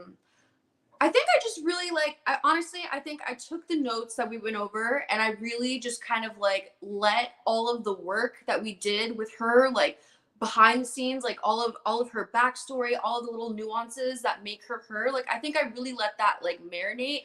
And like Hmm. I remember being in acting school and like they basically tell you like, you know, you have to do the homework. You have to have all this information. You have to study, you know your lines. Like you do all this work and then the day of when you finally get there, it's like you throw it all away and you just got to let it be. And I think when I was there, it was just one of those things where it was like that's it. Like just be. Like see, just be. You know what I mean? And so yeah, I think that's really where it came from. Is just and I also something that I wanted to do, especially in like these first episodes, these first few episodes, I really wanted to show her like her light in her life. I think that is what her juxtaposition, like her contrast to the other characters is that. And I wanted to make sure that when people were watching it, it's not just a bunch of like girls going through a tough time and having a shitty situation. Like I wanted to be that for the girls. And I kind of internalized that. I wanted her to be that for the girls. So even though she's not going through the struggles or whatever, like she can kind of be the one that's like, hey guys, like it's okay. Like this is fun. Like we're supposed to be enjoying this. And so, and I also think that especially early on, it's important to show that aspect of her. So that way, when we do get deeper into her psychological stuff, it's going to be that much more powerful seeing her growth, the character's arc. So yeah. Oh, I can't hear you. My bad. I hit the There you mute by accident. Yeah, you're 100% right on that. I agree. It's really showing that contrast, and it'll be more powerful once you see the real side of her, and because they all have it, right? They all gonna have their ups and downs. They all have Right. their flaws and things like that. And once Chastity's comes out, I think the audience will be uh pleasantly surprised.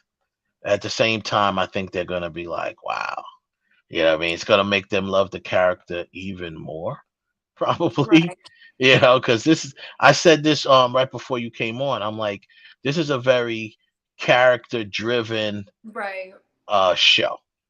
You know what I mean? Very character driven series.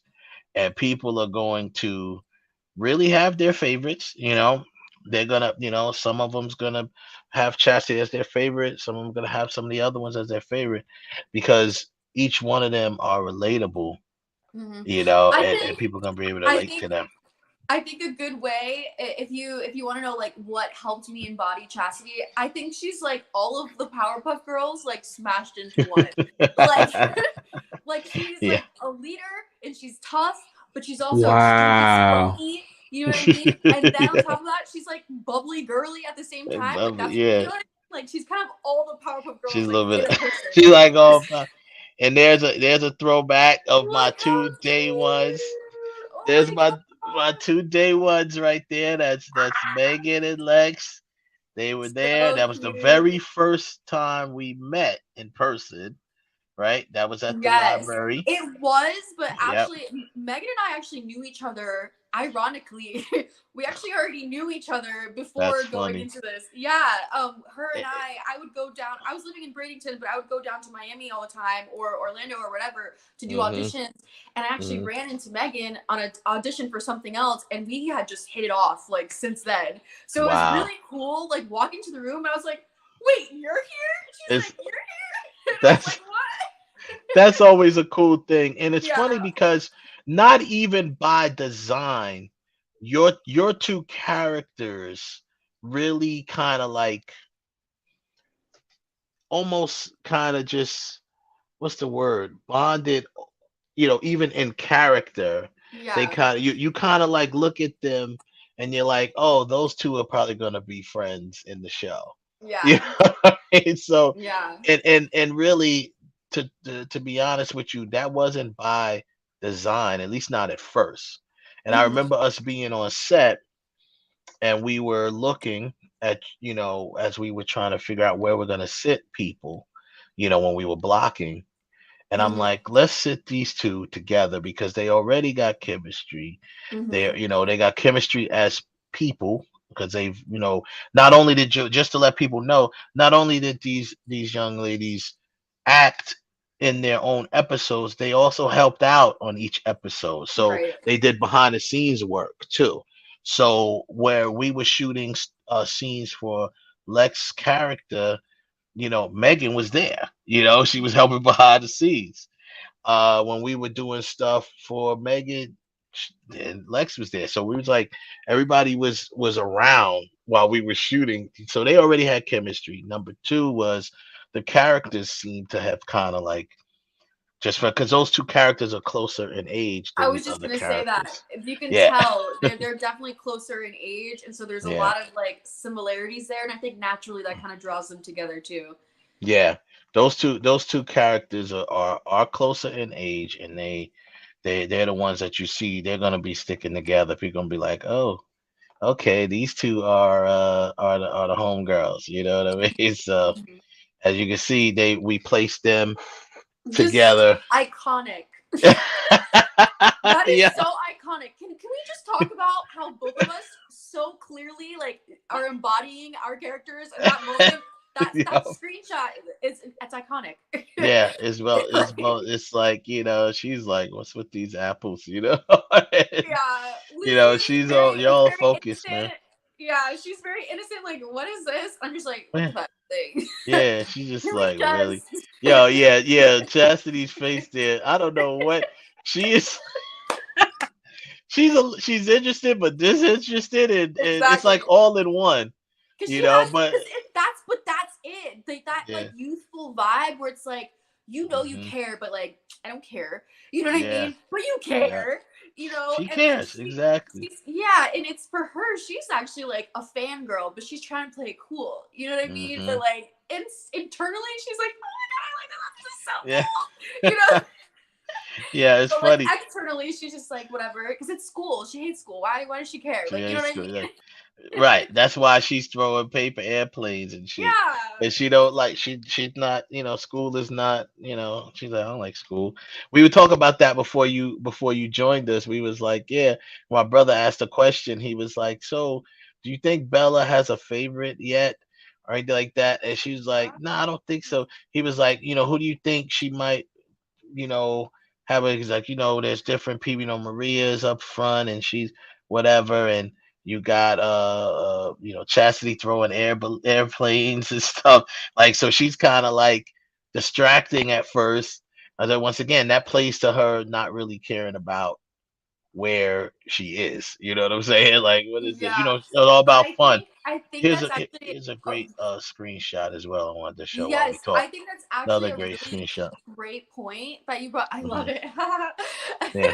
I think that's a really great point that you put up. I could see Bella almost taking like a maternal approach with Chastity Mhm. versus like the other girls are kind of like more like they're more mature. You know what I mean? So I Yeah. could see her maybe leveling with them more, but when she's Mhm. talking to me, it's more so like almost like in a maternal like or Yeah. even big sister kind of Yeah. role, you know, because she I can knows see deep that. down I idolize her. Like I want to be her. She knows Yeah. that. So I think Yeah. Yeah. like that would make sense for her to play with that. And I definitely think I'll probably out of all the girls, like loyalty wise, I'm probably gonna be the most loyal to Bella as well. Mhm. So Yeah, because you don't have. I'm not gonna say you don't. Of course, she has something to lose, but meaning like you're not throwing nothing away to be here other than your phone, for the first few weeks or whatever the time frame that they say right. they don't want you on your phone. But once you get past that initial period, everybody gets back their devices and stuff like that. It's just like she'll at first she'll say, I don't want y'all on your devices. That's going to be the only time, like you said, the maternal thing. It'd almost be like she's gonna catch you. You might have a backup phone. You can pull a backup phone out your Right. pocket, and she's gonna be like, "Come on, give it up." Hey, Right. like that Yeah. type of thing. That's the only time you're really gonna see her, chasing after Chastity. Is gonna be like, okay, no phones. This is the first week or whatever, no phones, and everybody's like, okay, they all give up their phones, and then you give up your phone reluctantly, and then when she walks out the room, you pull out a backup phone. You know what I mean? Exactly. And it's like, yeah, because you are an influencer, and you know how that goes. Like she's a dedicated influencer, so you know to be honest with you, when you work in the analytics, like you're supposed to be posting like every hour, every few hours or whatever.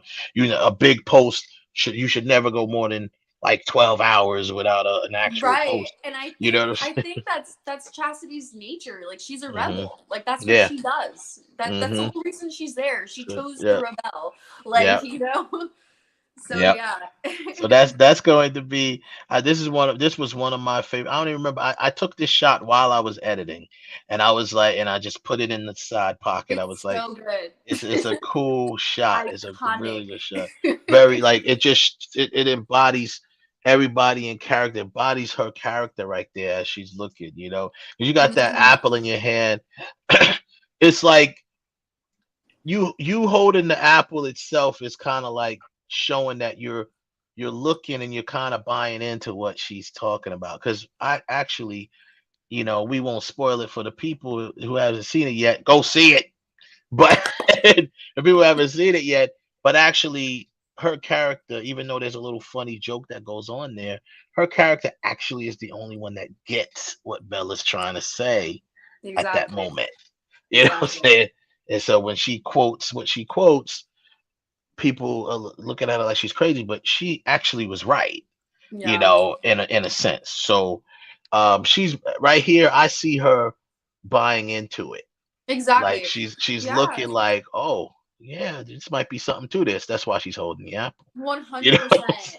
100%. So, She just very happens cool. to be too cool for school, but Right. she's with it. But Probably she's more with than it. anybody there. She's Yeah. fangirling hard on the inside. Right, exactly. But the funny thing is, she will come across as the most immature because she may or may not be. But the Hmm. bottom line is, she's the one that's going to always, find the light side of it and be, trying to be positive about it to keep that positivity towards everyone else. Um, so, but like I said, when we see her moments, we'll know why she's like that. It is a defense mechanism in its way, and a coping mechanism too. 100%. You know what I'm saying? So, but we'll get a lot of the chastity that everyone has seen already, but then we'll get some more chastity that we haven't seen yet. So that part is gonna be. I can't wait to get the script to you, let you kind of dissect it and bring your part to it. As that's a type of direct. To me, directing is a partnership with your actors. You know what I'm saying? It's not a dictatorship. It's a dictatorship to the set. You have to kind of control your set. But when it comes to actor to director, in my opinion, it should be a partnership. You know what I mean? Yes. Where it's like where Yes. where you can say, "Hey, remember we had our build sessions talking about the character." I said, "Give me some ideas. What do you think would be input?" We even inputted stuff. We implemented stuff from your own life into the character Right. because that's what you want. You want to, not that you can't find your own ground with the character, but that makes it easier if And you I just implement want to stuff. add to that. Hmm. That is a huge shout out to you. I love what you said. There is a whole level that of trust between your actor and your director. You have to Hmm. have a good relationship. You have to have a level of Hmm. trust. And I Yeah. think that we definitely formed that really well. And you gave me like a lot of freedom, which I Hmm. appreciate so much. And you talk about that thing where it's like you want it to feel organic, you want it to feel natural. One of my Yeah. all-time favorite parts that we filmed ever, period, is literally the part where I'm walking up to his hotel room. That was Hmm. so much fun. And like So literally much. a lot of that I like ad-libbed it. And like I remember Yeah. like everybody on set was cracking up. Yeah. It Yeah, you was pretty just much so ad lib you pretty much ad lib the whole thing, a lot of it. I Real did. big part of it. But this is the thing. I know you noticed the people around you, but we talked about, some of us and everyone at that. No, I'm gonna keep it real 100 with you. Like everyone on set at that moment knew that you wasn't fucking around, like as far as the acting goes. And because I've heard it when I was talking to Trouble and talking to some of the other people that was working there, like, yeah, she came here to act, what I'm saying? Like, so we knew at that moment that was the moment. Ironically, why I don't know, it was that moment, but that was the moment we was like, okay, she really took this character on, and whatever, whatever. I've already was telling them, I'm like, yeah, she can do it. But they were like, yeah, yeah, she ain't playing around. So we was like, yo, let's that. So and then I have to give you some more kudos because you gotta remember we shot those parts 2 different times. I Remember know. that? And you Oh, yeah, I know. and we- and you nailed them both times. Yeah. It was just so wild, man. It was good though, but I had to give you that credit because people.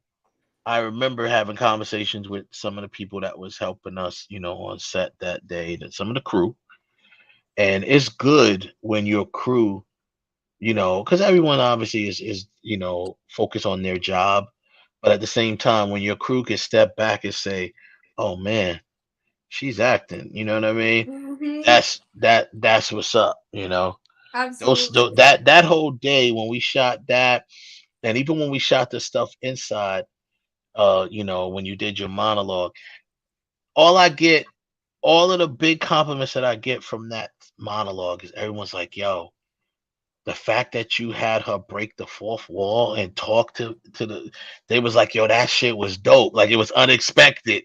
And they didn't expect you because you were on your back And then I just talking, come and up then you into come it. up and turn to the camera, and it's just like, oh wait, we're in it now." You know what I'm saying? So it's like, boom, that was perfect. When we decided to make that happen like that, I ain't gonna lie, I didn't think it was gonna get the the kudos that it got. I was like, oh, let's try it, you know? And people were like, yo, that's dope. And I'm literally getting people requesting that it gets done more. You know what I'm saying? And I was Yeah. like, yo, that's cool. I said, we'll find a way to work it in. We won't overkill it, but we'll find a way to work it in, with the characters. I said it's kind of easier with Chastity because she is always talking to an audience Right. anyway. So it's a lot of easier with her because she's always talking to an audience. So if she breaks the fourth wall, it's more natural with I her. think that's so You know fun. what I mean? It's like Yeah. the guy in the office, right? Like you Yeah. always catch him breaking the fourth wall. He like addresses the audience. I think that's Yeah. hilarious. Yeah, a lot of people, breaking the fourth wall is something that, normally is done, and this is why another people give credit, because that's normally done in a comedic fashion. Hmm. This was done not in a comedic fashion. You know what I'm saying? That's what made it different. Because people really felt like you were talking to them.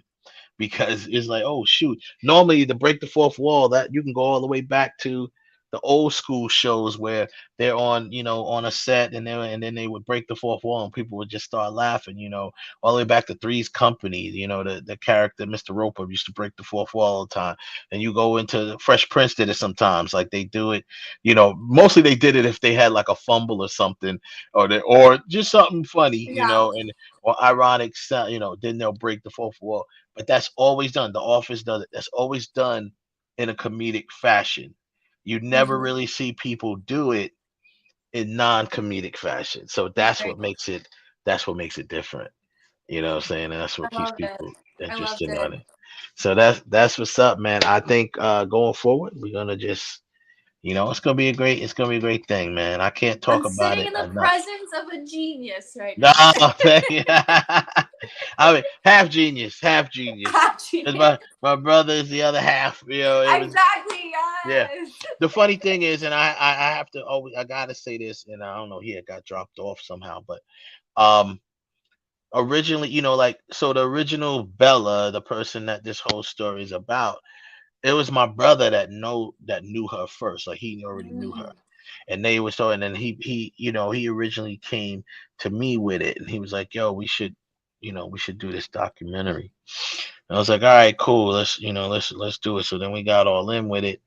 And then the story. She got cold feet, and then we're just like, all right, cool, let's make it a series or whatever. But in actuality, this brainchild came from my brother. You know what I mean? Like he's the one that had the idea. Let's do this documentary. You know what I'm saying? And then we sat together, and that's where my half genius comes in. We sat together and decided how are we going to make this where number one, the woman who is Bella isn't exposed because she didn't want to be, right? And Yeah. how also can we do it in a way that's going to be interesting, thought provoking, stuff like that. Um, that's where we came together and spawned the other characters, Hmm. which is different embodiments of Bella. All of the characters are different embodiments of Bella. You know what I mean? So Hmm. bringing that in, so that's how we say, okay, it's based on the true. It's not just inspired by. It's based on and inspired by true events, Hmm. because a lot of this shit has happened, Yeah. for real. Yeah. So, and what's gonna I be was fun? actually I was talking Uh to my mom about huh. that. You're saying like a lot of it actually happened. And like I remember having a conversation with Heaven and he was telling me like who the guy is in mine or whatever. And I freaked out and then I told my mom, I won't say anything, but I told my Yeah. mom and she was just Uh like, what? No way. Because she yeah. loves said person. So she was just like completely like, what? Yeah, it's something, man. And when the people see the rest of it, and now it's funny that we say this now because I wanted you to say that, not the person, but that part of it, because people are gonna be going back trying to figure out who it is. Who are they talking about? Which is great because it's gonna be like that in all the episodes when they Yeah. see I'll give y'all this nugget, and it's not really a nugget, but every episode from this one and going forward, you could say this: every episode, every guy that's represented, not just guys, it's females too, but Mhm. every person that's represented as an opposite to the main character of the story is a real person. Like it's based on a real person. So if you look at Lucy's story with Now the y'all gotta go directors, watch and figure yep, it yep, go watch it and figure it out. You see Lucy's story about with the two, the director, the producer, and then yeah, it's Mhm. real stuff, you know. Mhm. So go check that out. And yeah, man, that's gonna be great. I want you to shout out your social media. Make sure people follow you, and make sure once they follow you, you send them to Tubi to Yes. go shout it out. Yes. You want me to do it now? Yeah, shout it out. Okay, my social media, my Instagram is going to be LEXCCALDERON. So go follow me on Instagram. That's where I'm posting all my stuff mainly. That's really the only platform that I use right now. So go on Instagram. And then my character Instagram is going to be Chastity Rocks with a Z. So go follow Chastity Rocks with a Z. Chastity Rocks. That's that right there. Let's bring that up too. Everybody go follow Chastity Go Rocks. follow her. Go follow her.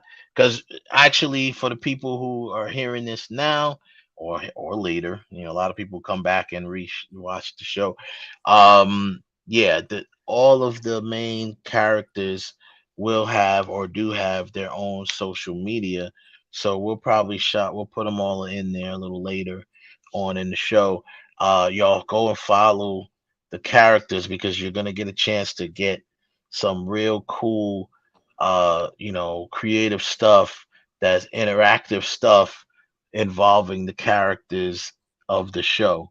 And as we do more, filming, you'll get behind the scenes exclusive stuff through those character profiles. So y'all make sure y'all go and follow Chastity Rocks and all the other characters.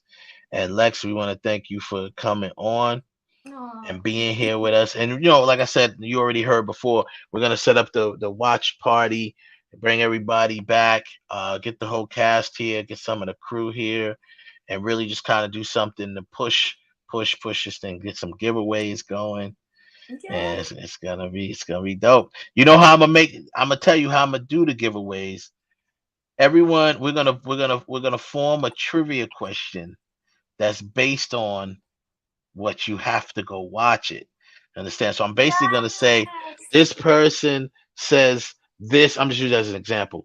This person says this phrase at this timestamp in the show, and you need to go and find it.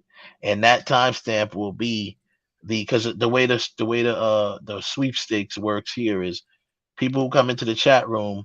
I set a keyword or phrase, and as long as they type that in, and in this case it'll be a timestamp.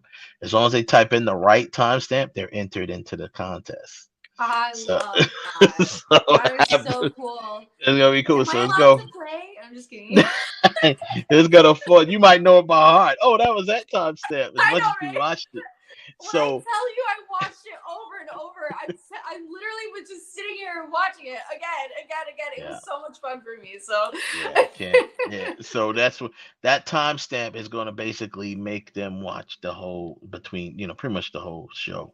So they're gonna have to watch it to get what they need to get. So I'm gonna give them a timestamp. I'm not gonna give them the timestamp. I'm gonna give them the phrase or word that they're looking for or moment that they're gonna be looking for, and they have to put that timestamp in, and that will enter them into the contest. And then we do a random drawing right here on live on screen. We do the random drawing. It's the wheel spins, person comes up, and they win. So that's that. It'll be fun. All right, cool.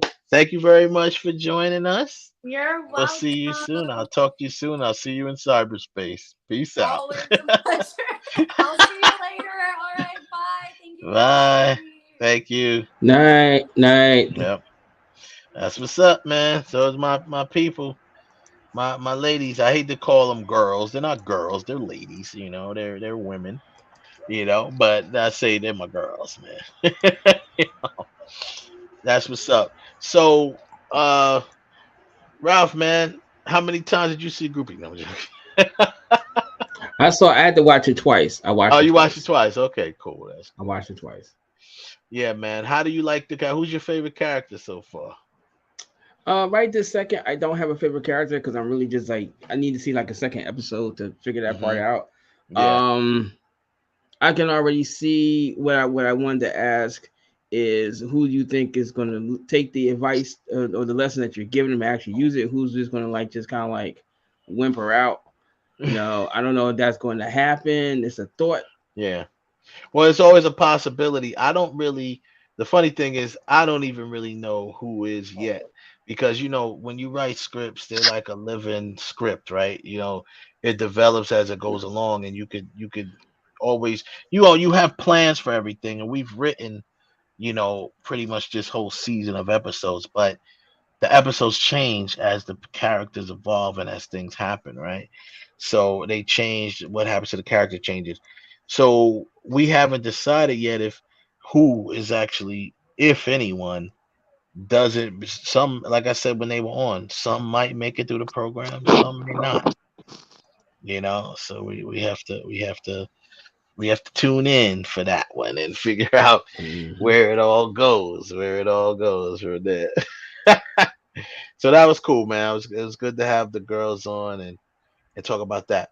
Now I want to bring up this thing here that was saying with the Black History. So this list here has the 10 best. This is their list. I don't know who this is, but 10 best Black History movies to watch in February and beyond. Wait, before you go on with that, whose list is this? This is a list from a site called themanual.com. It's just a site. The And they manual. made this. Yep, themanual.com. Yep. It Oh is a boy, site, here we go. right? It's a Mm-hmm. culture site. It's that bullshit. So Oh Lord, oh here Lord. we Is it go. politically correct? Is it the awoke movement? Is it I don't know. I don't really know, but is it I'm a gonna bunch of read their list. millennials? Nah, I'm gonna read their list. So they have here. I don't think they don't have it numbered, but they said 10 top. I guess it's in no particular order. Here we go. They have a Raisin in the Sun, 1961. Sidney Poitier. We always say you gotta watch a Sidney Poitier movie. And Black History Month, so they have a Raisin in the Sun. They have Do the Right Thing. They have Malcolm X, 1992. Both of those obviously directed by Spike Lee. They have Selma. Now they have also One Night in Miami. Okay, that's an interesting one, which is it's definitely history, Black history, right? Or at least about Black historic characters or Mm-hmm. people. Mm-hmm. Then there's a film called documentary, actually. I Am Your Negro. That is 2017 documentary. Samuel Jackson is in it. I don't know if he's narrating it or whatever. He narrates He most of it. narrates it, most of it. Okay. And then they have Summer of Soul, or When the Revolution Could Not Be Televised. That is also a documentary, like a musical documentary. Stevie Wonder, Lin Manuel Yeah, that's Miranda, the one Jesse that Jackson. It's that's the directed one by that Questlove. That's the one that won the yeah, that's the Oscar, one he right? won the Oscar for. Yeah. Okay, that's the one he won the Oscar for. Questlove directed it. Judas and the Black Messiah. Um, okay, that's dope, dope. Right here, there's a documentary film called 13th. Is Mm-hmm. directed by Ava DuVernay. Yep. If Beale Street Could Talk, directed by That's Barry another Jenkins. another good one. Yeah, if Beale Street Could Talk, and that's pretty much their list. They had 10, right? That was their I list. only thing I would say is this sounds like a very well crafted Russian mine site. Russian mine site. This feels like let's lure them in with the best of the best. They didn't go. What they did was they skimmed. Whoever made this list, and this is how I know. If and I'm sorry, because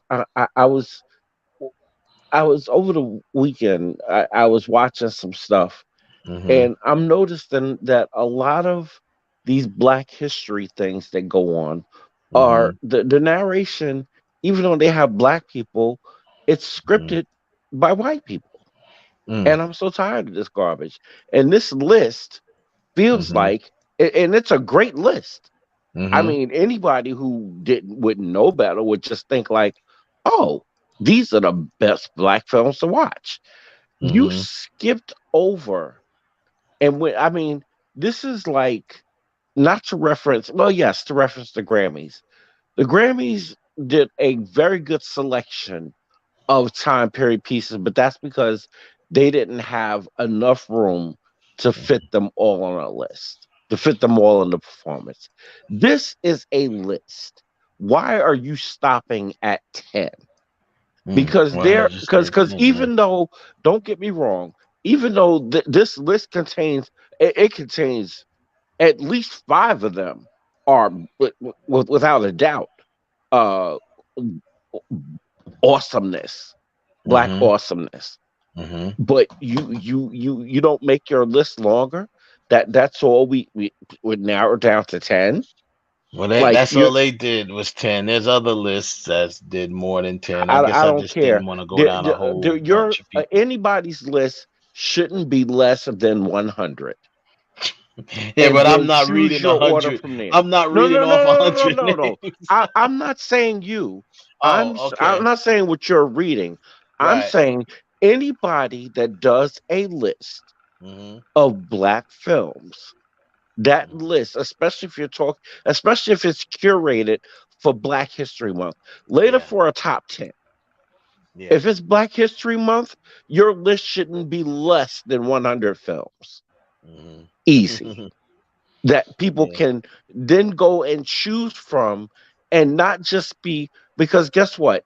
Somebody who doesn't know whether they be Black or not will look at this list, because there are some Black people that are uncultured, that have no idea about certain things, especially from this younger age. So they look at this narration, this curation of films, and they're going to be like, oh, okay, and that's all they're stuck with. If an alien came from outer space, or a visitor came from outer space, I'm not going to use the term alien. I would want to expose them to as much of the culture that I can expose them to, and Mm-hmm. it wouldn't be to a list of 10. Mm-hmm. Granted, their list is great. I'm not going to knock their list, but their list is a little suspect to me Hmm. for Black history. If that's your list, I'm Are there sorry. anything in the list? Is there anything in the list that you would remove and replace with something else? Yeah. Actually, Yeah. for me, no, because because the one thing I will give this list is a very target. That's why I said it's a little suspect, because it's a Mm-hmm. very targeted list. Hmm. It hits all the right notes. This list, Mm-hmm. um, and like I said, it's a good list, but Mm-hmm. it's a good top 10 list of films. If you're I don't want to say revolutionary, but if you're trying to get the scope, or a Mm-hmm. well-rounded scope of Blackness, Mm-hmm. and of Black history, then yeah. But if you're talking about movies for entertainment purposes, your list can't be less than 100. And if Ralph has some things to pull out, I probably would agree with him, because this list is not, well, this list for somebody like me, who is Black Power, perfect list. But Mm-hmm. as far as just the entertainment factor, like you said, with like Let's Do It Again, Mm-hmm. Cooley High, Mm-hmm. well, I Last think they Dragon. Last Dragon. You know what I'm saying? Mhm. It's so many in betweens. Carl Weathers movies, the action films, black action films. I mean, Mhm. even going back to the '70s and the black films of the '70s and their soundtracks. I mean, All right. it's so much that's why I So said this this list. is, well, I know it's a lot, but this is where this is where it gets hard. All right, so the visitor slash alien comes. We're sitting here. The Jedi Council is in front of him, and he's like, "Look, I heard y'all knew about these films about black folks. I want to know a little more about this. I ain't got time for y'all to name a whole bunch. Just give me 10 or give me 5. What is it? And tell me why they're important for you to I'm not. see. I'm not doing that. Sorry. If you I don't, could you're Nope. no, getting you're I getting your brain no, I neutralized if could you don't." Well, no, I I'm could. not gonna lie to you. I'm getting neutralized because this list is specific for black. This list is coming up during Black History Month again. Hmm. You have to give a broader. You have to stroke with a broader brush. You cannot limit Black History Month. I'm sick of Black History Month has already been limited down to 28 days, 29 on a leap year. Hmm. Okay. Our history has already been crammed into a month. I refuse to jump into the box of a top 10 when our history is more vast and not just on the continent of America. We Right. have we have excellent European and African Well, we're films. not really talking about just history. We're talking about history and film. Well, it's Black Films. History Month. Right. But films as far as Well, what you Black think History is. Month as far as films. Yes, you Mhm. need a broader brush than a top 10. Okay. So I'm you're like I getting said. neutralized. So Yeah, I'm neutralized, Ralph, so I'm dead. Kev's gonna get Ain't neutralized nothing else to already. talk about with me. All Right. right, Ralph, I could do that. what do you do? Before that alien hit the button, I'm just saying, are we talking about movies that's based on actual historical events or just for entertainment purposes? Good question. For me, I would say something that is, let's do 5 of both. How about that? All right, for clearly historical purposes, Right. right? Me, what's love got to do with it? Mm-hmm. I would probably also take Straight Outta Compton. Uh-huh. Mm-hmm. I Nope. would I would take Malcolm X. Nope. Mm-hmm. I would take The Last King of Scotland, Nope. Mm-hmm. and maybe Ray, maybe Nope. Mm-hmm. Ray. Right Right. And now, these are the ones. Go ahead. Go ahead. now, if you want to say strictly for entertainment type purposes, then that's a different story. Then I would go a piece of the action. Mm-hmm. Yes. I would go The Last Dragon. Yes. I think I would also throw in there Coming to America, Mm-hmm. Yes. A Soldier Story, Mm-hmm. Yes. No story. and now I need a fifth one. So since Kev got it down there, we could go with Deep Cover Because we got it on the Yeah. picture. because you got it Right. on there. Yeah, you Now got Yeah. it there. that is a very minute list of Yeah. obviously if someone say, well, Ralph, I need some recommendations for Black History Month, believe me, the subject goes vastly deeper Yeah, than of just those course. 10 movies, Because you right? gotta go with categories. You gotta go with That, what are you trying to learn? What are you trying to know about? Because yeah, right, there's films that's strictly based on historic figures, but Right. see stuff here's like my that. problem with that. You cannot go again. This is why I'm evaporated because you cannot go like Ralph's first 5 dope films, every last one of them entertaining. But Hmm. when you start fact checking those films, Hmm. that's another story. You know what I'm Hmm. saying? There's some things that are twisted and bent for entertainment purposes. Hmm. Whereas, because now if this alien goes by some of the stuff especially if he looks at Malcolm X, he gonna be like, you know what? I need to put all of you black people over here, and we gonna kill all y'all because y'all crazy. and y'all just too strong-minded for us. We need some minds that we can more aptly mold and manipulate. You know what Yeah. I'm saying? On that list that I read earlier, I didn't think about. Well, I know this was now One Night in Miami is based on historical figures, but it's a fictional story, Mm-hmm. right? No, I think it's a But real. I think it's a real. Isn't it a well, real story that actually it's did a happen? that event actually happened, I Happened. believe, Yeah. but a lot of it is whatever. So Again, it's again, based they, on they again something they that really happened, sprinkle a little salt and pepper on it to right? make it, what I'm saying, make it like, oh, this is actually nice. Hmm. The three of them the four of them together in the same a ride. Let's go. This is what's Yeah. up. And most of it is true. But Well, some again, of it, yeah, some of it, yeah. Yeah, I mean, and that was Regina King directed that. I thought it was an interesting film. Even do that. Like we said, Malcolm X. Judas. I like that they had Judas and the Black Messiah on hmm there because that's a historic figure film. I saw what I thought was missing. I mean, this is their list, so I can't tell them what to put on it. But Yes, you can. Yes, you can yeah, because it's nah, I wrong. can't. Yes, you can because it's wrong. Yes, you can because um, it's wrong. but if we're talking about strictly historical, and let's first get a full disclaimer: the fact that no film is gonna really be 100% accurate. None of them. Some of them are very close. Some of them are,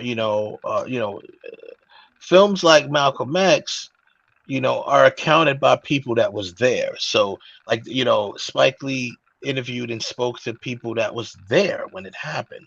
So, yes, that's going and to be but close. Same thing with and but Judas some of and the but Black some of Messiah. their translations weren't actual to the Well, fact. But Well, anyway, you got to figure, Well, everyone goes. There's that you have to account for memory bias as well. yeah, All right, some of so that. well, memory bias is always going to come into play when it comes because people see things from different perspectives. That's why, when you see films like Vantage Point and stuff like that, because people see things from different perspectives, and sometimes they have memory bias. So, a great example of that, if you ever saw the show, the series, what was it called? It was called something. It was about cheating. What's that called? The Affair. If you ever seen the series The Affair, it's a great way of showing you when someone recounts memories, it shows you their different perspectives, including their memory bias. So for instance, Ralph, you meet a girl and y'all talk, you hit it off, but then something happens and y'all stop talking. it's her fault. Right? It's No, it's her my fault fault. from your right. She gonna say it's your fault, probably. But the point is, when you recount what happened, she's going to recount it differently, probably 9 times out of 10. With Mm. her memory bias, she's going to be like, "Oh, he walked up to me, and he was kicking it, he was spitting game, whatever, whatever." And then you gonna be like, "Yo, I was spitting this game." Or she gonna be like, "Well, at first I wasn't going for it, but then he kind of won me over." You gonna be like, "Yo, I spit this game and I won over immediately." You know what I'm saying? Had Like, it, had it, had it. And that's when you go to the CIA and the FBI and you say, so let's rewind the tape. I know, Had right? her in the bed in So 20 minutes. yeah, her Show us eventually what she could be really like, happened. yeah, this happened. So that's what happens with memory loss. But there is a lot of, there's a lot of factual to some of these films that you do get the recounts from the people that were there when it happened. You know what I mean?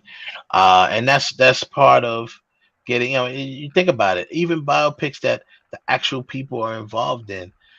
Think about the New Edition movie, right?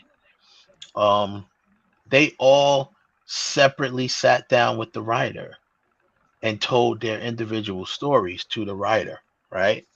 And the writer then recounted everything and pushed, put everything together and came with the movie. So there was parts of the movie when they watched it, because they all what they did was not when they watched it, when they read the script. So when they all got with them separately.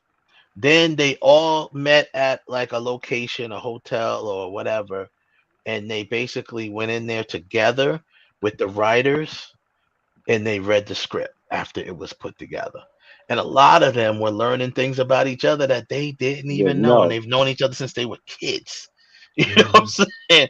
So things in the movie, Ricky Bell being on drugs, they were, wow, word, That's what I said. I who? was like, what? When? Yeah, they was like, yo, I was surprised. He hit it so well, we didn't even know. You that's know what called I a mean? that's called a functioning addict for those who Yeah. don't know. Yep, a functioning addict. Now that was I read that a lot of interviews that was the case with Paul Williams from the Temptations. At first, when he became this alcoholic, by the time they figured out he was an alcoholic, he was already a full blown alcoholic. Oh, but Too yep. late. It was It too was late. too late. It was really hard to, and I don't want to say that it's too late for other people that, whatever, you could always come back from stuff, but for him, he was too far gone. And they tried to still, really the ones who tried was Eddie Kendricks, because that was his best friend. So, Eddie Kendrick was really kind of felt responsible for Paul, and even in that and now you say so everything is there and everything's 100% accurate, but that scene in the Temptations, if people remember, when they turned the lights down off of Paul and had Richard, who was a former member of their group, singing Paul's parts from backstage, that really happened. That really happened in real life. You know what I'm saying? So people were like, yeah, that really happened. So that type of stuff, because he was so drunk he could barely stand. He could barely stand. He was doing the move because remember, Paul was the choreographer of the group, so he knew the moves like second nature. He knew all And of it's the easy, dance and it's moves. easy to dance when you drunk. Yeah. Do the Shit. Carlton. I don't know how to do the Carlton. I'm Yo, not drunk. that is hilarious. Well, it's easy to dance, especially I don't know if technique wise, but especially nerve wise. If you wasn't really into dancing, Listen, if you one that's of them all it dudes takes. or people that's like, Listen, oh, I dance, but once you get that alcohol in you, now you on listen. the Let me do floor my like, funky chicken. Let me tell you something. Alcohol. Let me tell you something. Alcohol, drugs, with the exception of weed, because weed just leaves you more laid back. You dance more fluidly. mhm, But outside of that, cocaine and Hell of alcohol a drug. Hell of a and drug. it's hella E dry. and ecstasy. Oh, you want to dance? Oh, Mhm. go Yeah, ahead they don't burn up and with and cocaine. listen I seen and people on depending coke and dancing. They got energy. especially if you got rhythm, because it goes two Hmm. ways. It goes both end of the spectrums. If you Italian and you ain't got no rhythm, you look like a fool. But if you got a whole bunch of rhythm to you, man, people, you in the middle Why of the the hell did dance you say floor if you're and Italian? Stop putting oh people in a oh box, Kev. no, Come on I'm now. not. So if Listen, you're no, because Italian and you and listen, you and you high and you anybody, got rhythm, any, what you who you no, become no, like no, John listen, Travolta or somebody? hold up, no, because I got a reason for saying what I'm saying. Some of these dudes with the IROC Z's back in the '80s would show up at Speaks and show up at Mhm, Palladium and come there to listen to freestyle music, and they get pissy drunk and they start breakdancing and mhm, doing all kind of craziness and look nuts because mhm, because the alcohol is messing with their timing. It's messing with so they look crazy. But if mhm. you got somebody who's a choreographer and that's all you do is dance, I don't care how drunk you get or how pissy Mhm. you get. Yeah, You you you're gonna you be you you're you gonna know them steps, and Well, and first of that's all, you look that's crazy for that's. coming in the IROC Z28. That's first Well, off. that Like was we'll that just was start. that was That them. was the That was first thing. that was the car back then. Yeah, So that was the car back then. It was. especially Italians loved it. I mean, other people had them too, but the IROC Z28. Yeah, Yeah, that was with the T top, with the the T T top. top, the with the T T top. top, and Yeah. if you had the windbreaker on the back of the hood, oh man, Listen, you was see, you was the and you was the wait, man. Not only that, you had the louver blinds on the back because it Yep. was either that or Trans Am with the louver blinds on the back. You was Listen, the don't tell me man. I'm crazy. No, you ain't crazy, but No. you know, you really was. Here's my thing with the list. I think the list is pretty good. However, I just think there were other films that were better quality that should like no disrespect to okay. Like you put that first of all, you said the movies were about historical events. But not all of them No, were. exactly. All of Do the them right were. thing. Do the right thing certainly is based on historical events, but it technically is not.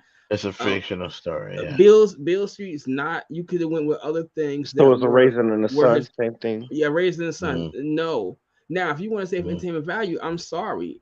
Unless you want to say you want to quote the white bias, how you gonna have a list and not have the color purple on there? But here's the That's thing. But here's the thing with that with that list, and I understand. I kind of understand where Wes was coming from with it.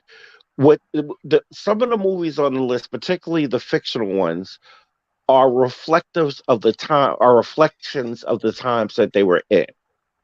Erased It in the Sun. There were scenes that were talking about racism and just how hard it is for a black man to get work and blah blah blah, whatever the case may be. Um, then you have but they did but you they got com- East they Coast? complete but they completely skipped over everything in the 70s. Like you know, if you want to show black exploitation series, which I'm calling it black exploitation series, all those actors. If you even if you just said just put Shaft, you didn't even put Shaft in there. I mean, I think that's probably like maybe the highlight of that time period as far as black film because Probably, arguably definitely. we said Shaft. Yeah. It's between Shaft. It's like one of the most. Shaft is probably the most popular film of that era. Coffee baby, coffee. Coffee. Coffee Yeah. is one of them. You know, stuff with Pam Grier. She had her run. You know, that was stuff in Pam Coffee. Foxy Brown, Sheba. Well, Sheba Baby was that Pam Grier or that was That's that was Pangria. someone else? Yeah, You that's know, her. but Yeah. because unfortunately, Blackula. Well, that was Blackula. Scream, Blackula, Scream. She was in Scream, Yeah, Blackula, Scream, which yeah, was the sequel to Blackula. because folks, last year we posted a list of which I might do again, Black History Month, of films that you should watch. You should have watched to get a Right. black to get Black card. the black card. Yeah, films Now, that you have to now watch with the black card. it's a Which I'm whole gonna lot bring more. that back up this Yeah, month. I didn't delete that. There's about I think there's about 200 movies maybe. No, that's too much. There's about 100 or so movies over different time periods that you should have watched to earn a black card. And I said before, I think we said before you had to watch at least 50%. Nah, I think we need to kick that up a little more because now you got streaming all this stuff. We need to kick it up maybe like to 80%. You have to watch at least 80% of these movies to get a black card. Now, for you millennials out there, let me explain something. That have no interest in watching the That have movies from no the interest in 70s watching and old 80s. movies. There's a couple of movies that I'm gonna sit there and say at this stage of time you should have watched. You know why? Because you got like TNT, TBS, Spike Channel, all them channels that show it. So if you've never seen Coming to America, Ralph, hold on. I gotta pause you for a second. On that last part, a lot of people are streaming now, so they're not watching. but I already said that streaming. No, we kicked it up. So, but there's I'm gonna give you 5 movies that if you haven't watched by now, you need to say I'm not a cinephile. If you've never seen Coming to America, right? If you've never seen Friday, if you have never seen, let me see. Certainly, well, I'll give you Shaft. No, I'm not even gonna give you Shaft. I'll take Shaft out for this one. Well, If you've which never Shaft? seen Jack, Because you got the the newest original, Shaft. the original Shaft. one. Forget that crappy remake. The original one. The remake wasn't that crappy. It was crappy. You said it wasn't that crappy. If you've never seen Barbershop, if you've never seen, this is more for the Set It younger Off, people that they should have seen. Wait a this minute. even You though- talking about the new Shaft with Peoples? With what's his face is playing People? No, the original Shaft. I said the No. original Shaft. I'm talking about you. Talking about the second Shaft was crappy. The remake was crappy with Peoples. Nah, B. Oh no! You're right. No, you know what? Actually, that's what I'm saying. I'm thinking about Superfly. I'm thinking about You Superfly. know, Superfly, yeah. Yeah, that one. No, the remake was good with Samuel Jackson, but Yeah, it was But okay. you It still was talking about the okay. original Shaft. Okay. Yeah. And on that list, if you haven't seen Get Out, that's Hmm. 5 movies. 5. If you haven't seen any of those 5 for any reason, don't talk to me that you a movie fan. Don't talk to me you're a cinema file. Don't talk to me that you into black movies. Get the hell out of my face, because you're not. I'm sorry. There's just some things that no matter what, you should have seen by now. Because now you have more ways than just going to Blockbusters and renting a VHS tape, or Yeah, waiting half for it to half come. of those films, most of them films you said, is probably on Netflix or between the It's streaming services. You can it's see on them right. all. They're on right now. Yeah. Right this second at And you 11:29 most of them you can p.m. rent. Most of them you can rent for $4 Yeah, if you even have digitally. to rent some of them are going to be on the Netflixes of the world. And this, if you don't have those other, not everyone has all the streaming services, so you may rent it from Amazon or You something like know, I'm gonna say something about that. People stop and thank you Netflix for coming through and canceling out that. people's accounts who are sharing their passwords. Thank you, thank Oh, is you, that's what they're thank doing? you. They're canceling They accounts that's oh doing yeah. that? Oh, Yo, they shutting them down. They already wow. what's we call it? Was Ray J is he's guest hosting on the Breakfast Club for the Hmm. next couple of days. And his assistant was her account got shut down because she was sharing Yeah, her the password. password. Yeah. Shut them Yeah, down. that's funny. I said this. What did I say? I said you know we gotta start keeping these episodes when we say stuff, and then it Yeah. comes true. I said this about 5 years ago that Netflix was going to start cracking down on people and sharing their passwords because it's fucking Hmm. up their money. Oh I yeah, mean, big time messing up their money. I think. Yeah, and yeah. I listen, mean, hey, it is what it is, the money bro. you So, spend, the money you spend. I mean, if you're really trying to do something, listen, do what I did. I cut back on spending money every day eating out for lunch mhm, at the deli because I want to have all the streaming services. I right. literally got almost all the streaming services. Hmm.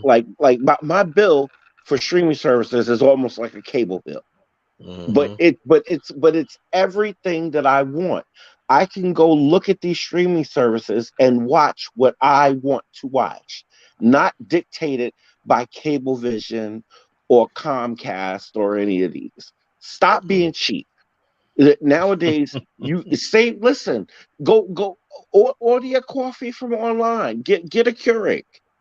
Save money on a latte and pay for stop being cheap and pay you're missing out on so much content. And again, we talked about this before the pandemic, and then the pandemic hit, and we said that streaming service is going to be the way to go. And Hmm. now with the stupidness that AMC is doing, oh, the ball of We even streaming talked services. about Regal. Don't forget It, about Oh, Lord, Regal. Enrico's Don't doing forget crazy. about. Now What I want to I went do to is, I went to the movies today. I uh, went to go see 80 for Brady, which is actually it was really good. right. I really liked it.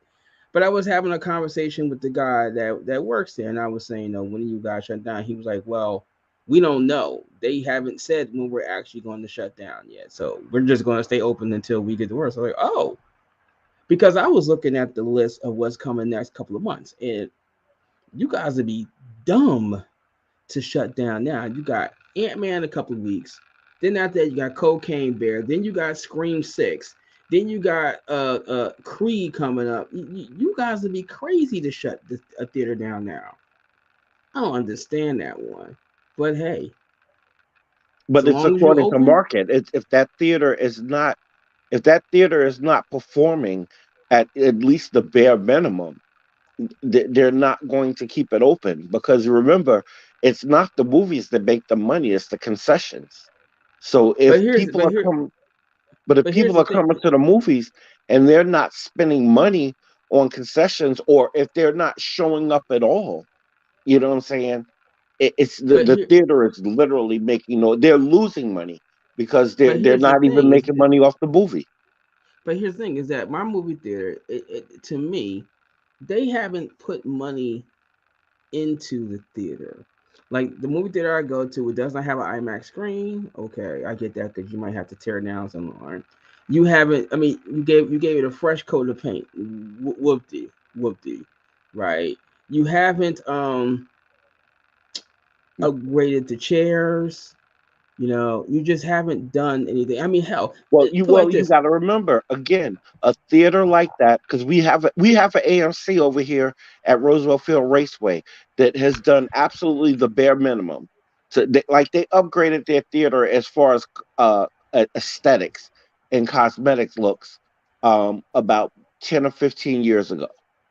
This is probably right before West left to make his move out of New York, and maybe about 5 years before West left, that theater upgraded itself.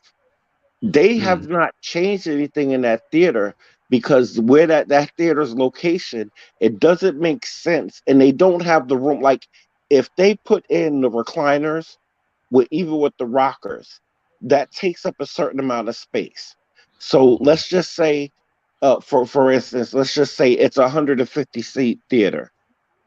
If they put in those seats, they lose about 75% of their space in that theater. So if you don't have the foot traffic to make up for putting those seats in and to make up for the money that it's going to cost to do all those renovations, for example, Roosevelt Field in the AMC at Roosevelt Field, they completely re-renovated that theater, gave it an upstairs and everything. Like they really did it out with reclining I don't. I seats, the don't. I don't. I, motorized. I don't. I, Yeah, I don't disagree with that one, but my thing is like even like when I'm going to get a drink, like sometimes I go to movie theaters and like they have like the collectible cups, like you get the combo, you get the collectible cup or something like that. You got my theater don't even do that. Like that's something that you can. It doesn't require a tremendous amount of But change. it but You it, just but say, but it hey, does. But no, but it does because you have to purchase all of that stuff and then you have to resell it to make your money back. And again, they're if you they're don't they're, have the they would make it back. I'm not sitting there saying like if you got a collectible cup that says Indiana Jones, the next one coming out. I ain't sitting there saying you got to get 30,000 uh soda cups that say Indiana Jones 5 or 30,000 plastic cups. But you really gonna tell me that you really can't get 100? You can't get 100. Now, you with that know being said, with that being said, now I generally have always gone to AMC's when I was going to movie theaters when I was in Essex County. Always went to an AMC theater. I really didn't go to. There was no Regal theaters around me. Every last AMC theater I ever went to, whether it was in West Orange, Wayne, New York City, Jersey City, something like that, all of them had it. So if you're gonna sit there and tell me one chain could do that, right? One chain could do that. You can't tell me that the other chain can't make it they can't, across the. Ralph, again, they can't do it because they don't have an equal amount of foot traffic. Again, you have to remember that's the key when it comes to movie theaters, and you know this because you worked in a movie theater.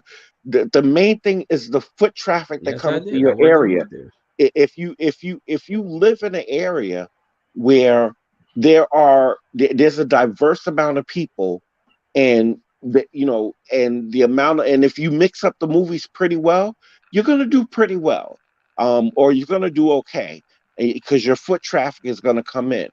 But if you move to a more with the more rural the area, the less the foot traffic, because now the distance from going to the movie theaters is greater. So now it's like, honey, do we really want to make the 20-minute drive? I mean, Wes, you talked about that when you temporarily moved where you moved to, and the drive it took you to have to get to the movie theater. Not to Yeah, it put your was it not was to a put your it was a business out 40 there. no, it was a 40-minute drive, yeah, to where I had to go to get the Well, movie when theater. I when I lived in East Orange, New Jersey, right? All the theaters that were in East Orange and East Orange were gone. When I was first born, there was two left, and over the course of time, they both went out of business. So you couldn't even go. Well, there was one left in the city, but it was kind of like the hood one, right? But the hood one always had the double features. Like each movie theater and they had double features, so that was the plot. That was the draw. Same thing with the one in Irvington, the Castle. Anybody from Irvington know about the Castle? That's where I saw Last Dragon. Every single movie that they had two screens. but each screen gave you 2 movies. So we was like, all right, cool. So like whenever I had to go to movies, I always had to go out to West Orange. Now from where I was at, West Orange is 15 minutes away. Wayne was about 25 minutes. The Caucus is about 20 minutes. So I don't mind traveling to a movie theater. I never mind traveling to a movie theater. You know, but that's a short distance compared to a rural neighborhood where your drive is 40 minutes plus to go to the movies. Okay, but You're really thinking about the gas I got to spend to go to the movies, the price of going into the movie if you don't have a membership to something, and then or if you're not going during a matinee, and then how many people are going with you if it's a family. well, That's the other I thing. don't exactly live like in a rural area. I mean, I live on the border of Pennsylvania and New Jersey. You have a major city in eastern Pennsylvania that's right across the river from me, so you're going to get foot traffic. You're right off of a highway, so you're going to get highway traffic, which is how a lot of people do go. They say, "Oh, damn, there's a movie there. Let me go see a movie." But my thing is simply this: even with all that stuff considering what you're saying, you still can't tell me that you can't if you have every network in your chain, you give them these specialty cups or pins or whatever it is. You really can't tell me you can't give this one with you that may not have the foot traffic of one that's right in New York City. You can't tell me you can't give them 100. You But can't, they especially when I go with the East End. If I go with the East End, just go to the same damn chain and maybe see the same damn movie. And guess what? Hey, we got the specialty cup. They don't get more foot traffic than what I do. They But don't. Ralph, the only reason why I can say what I'm saying is true is because I patronize both AMC and Regal. The Regal Theater that I mainly go to is Westbury. That Westbury used to be a drive-in. It was a 3-screen drive-in during the days of Highlander and all of that. In the midst of the mid '90s, they converted into a multiplex theater, which was a great idea, and they put a Costco, a BJ's on the other side of that. That theater does not get as much foot traffic. It goes one, it's off the and West, you know what I'm talking about. It's off the like if you weren't paying attention, you could literally ride by the sign for the movie theater and not even notice that it's there. Yeah. And Yeah. if you do go through there just to go to Costco's, you're like, oh, it's a movie theater. Maybe when we're done, maybe we'll stop to get a movie, or maybe not. Maybe we'll come back.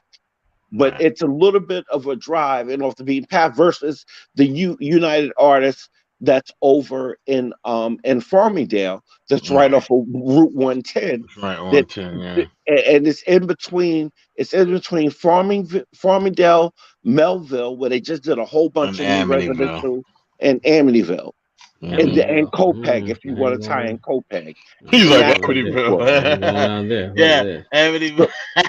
So it's like It so it's is. like a whole area of foot traffic that has to travel up and down 110 to go to work, as well as to go shopping Right, and and do go all the other stuff shopping. over there. It's in the middle of a So bunch of so stuff. that theater versus Westbury is Right. gonna have more of the promotional stuff Because because they they're got gonna more get rid of people. it. Yeah, they got more people that get rid of it. Now I wanna change gears before we go off the air because I want Ralph. You had put something in the chat a couple days ago, or maybe it's today, whenever you put it in, about these 20 most badass movie Yeah. scenes You of the know, century.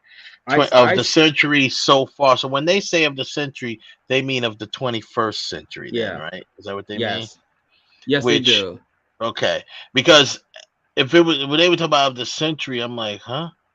Okay, and then when I Yeah, saw the so because far, you automatically go back and start thinking like, damn, the '70s. Wait, what do you yeah, mean? I'm like the century, yeah, but then it No, says in of this century. parentheses Of so this far century.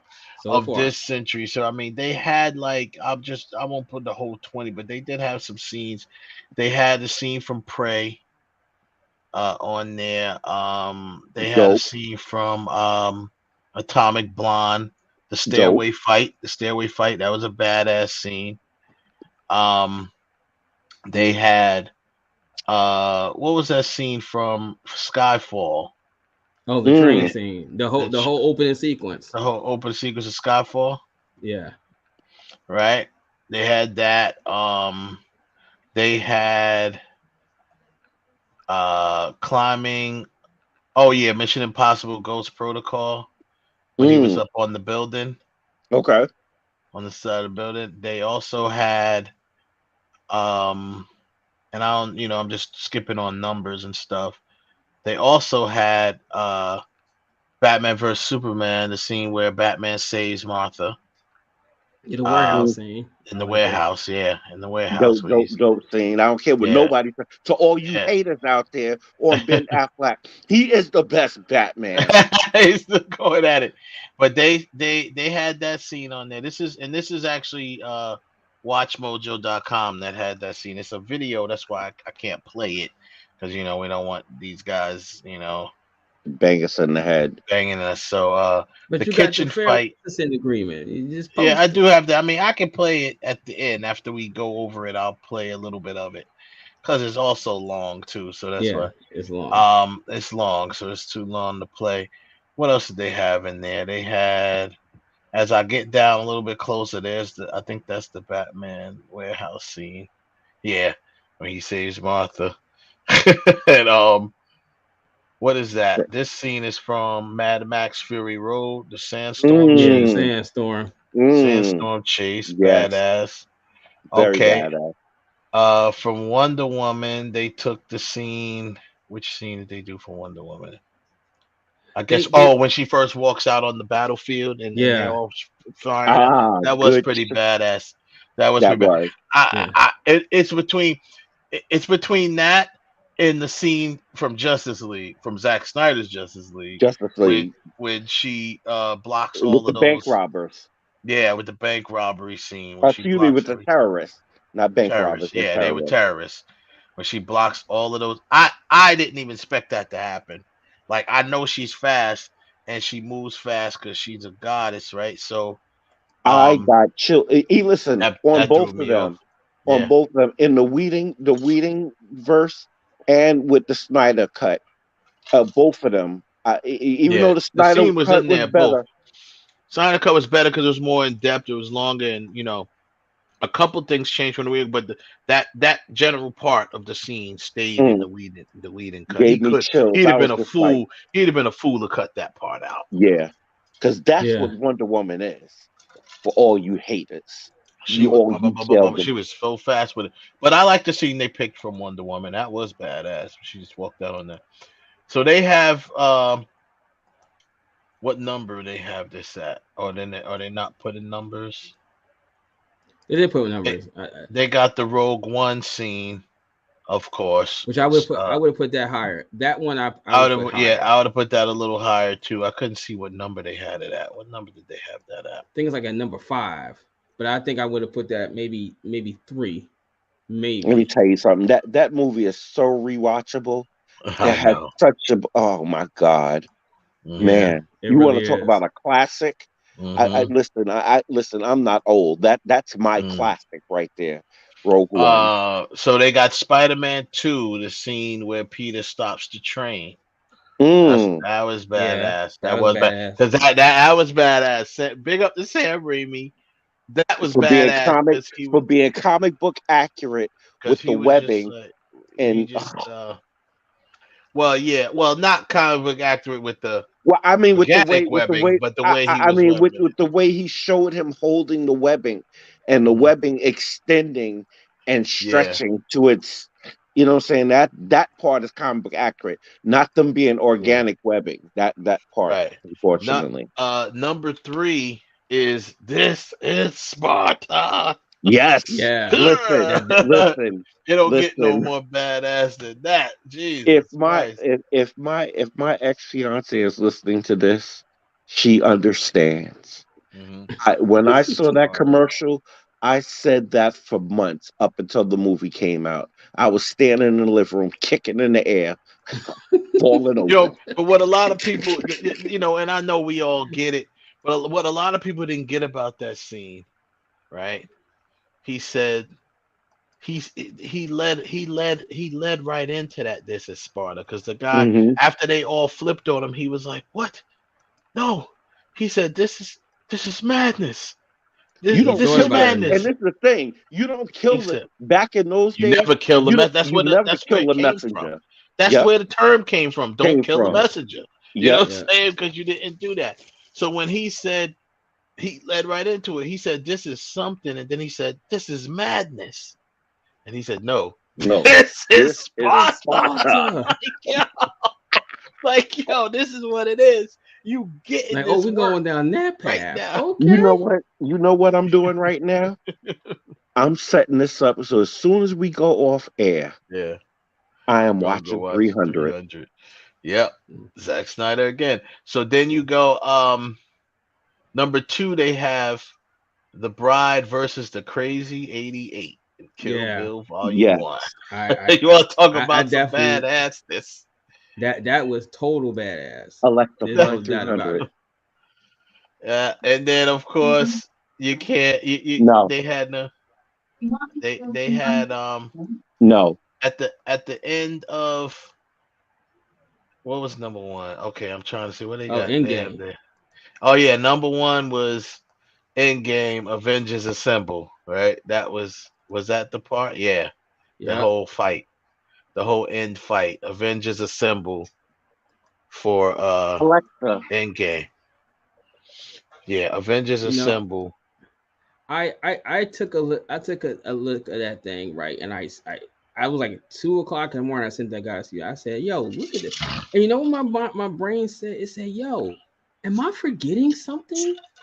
Like, is there something else in it that like?" I'm gonna tell you before you put yours out there. I know Endgame, that's badass, but a lot of people some people may agree, some people may disagree. But I'm gonna have to say this from Infinity War, when because everyone was surprised when this happened, when Thanos kicked the shit out of the Hulk. Thanos Mm, put them things on the Hulk, and Yo. no one expected that. Because when nah, Nobody. nobody Loki said it.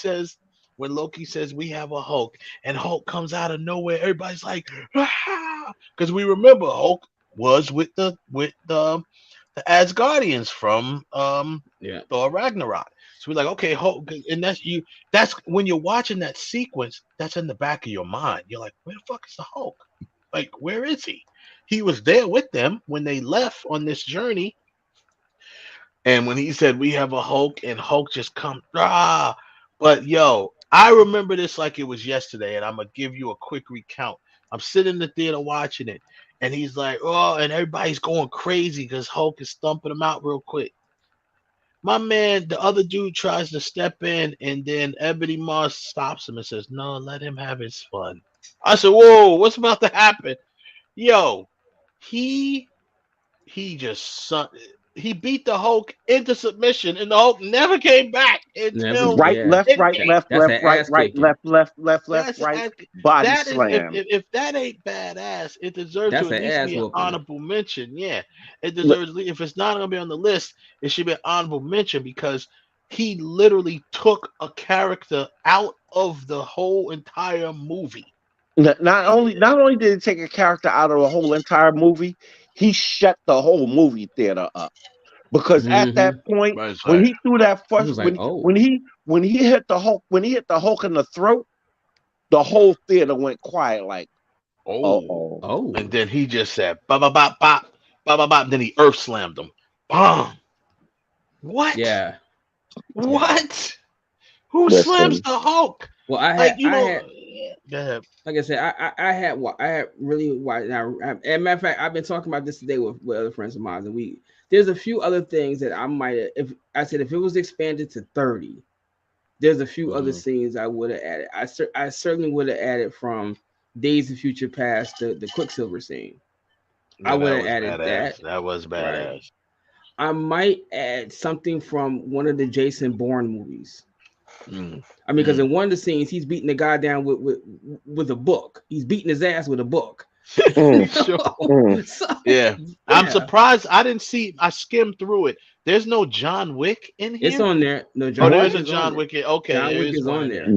Okay, I Man. must have jumped over it No, then. John Yeah. Wick. The scene from the Oh, there third he is. one with him and Hallie with the dogs. That is Oh, on it. And I was like, yeah. that was Very badass. good. That was No, I yeah. might That I was might have badass. put from the second Matrix movie where Neo was fighting those four guys on the staircase. I mean on the stairs. I might have put that scene. I might have put that scene. There's a few of them from the Matrix. I think well, I mean, one of the biggest flexes in fucking movie history was at the end of the Matrix when he just says no, and he just stops But the that's but bullets. that but that's last century. That's last century. So Yeah, I that's can't last century. count that. Okay, that's not So this I century. can't Okay, count that one. can't count it. But So you like did the though Matrix Reloaded. yeah, like those three scenes, I think I would have added. I think I also would have added because me and my friend we were talking about this day. I said I think I also probably would have added the scene from X3, the fight at Jean Grey's house.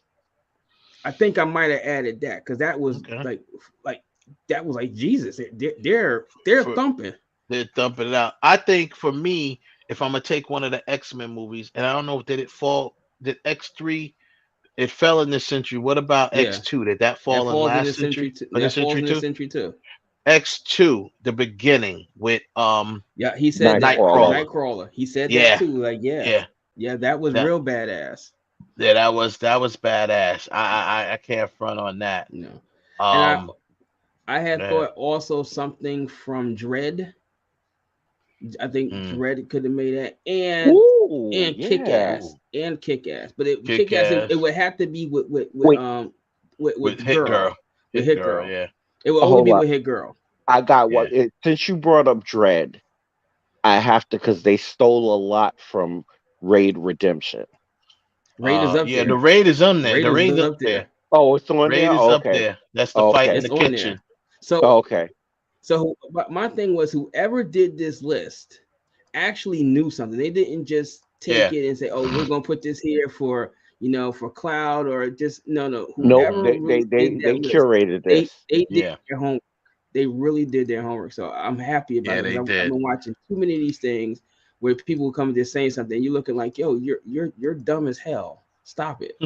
You're For dumb as people hell." who say that and you know what, and this list, and I haven't looked at the whole list, I only look at a partial Yeah. bound of it. Yeah.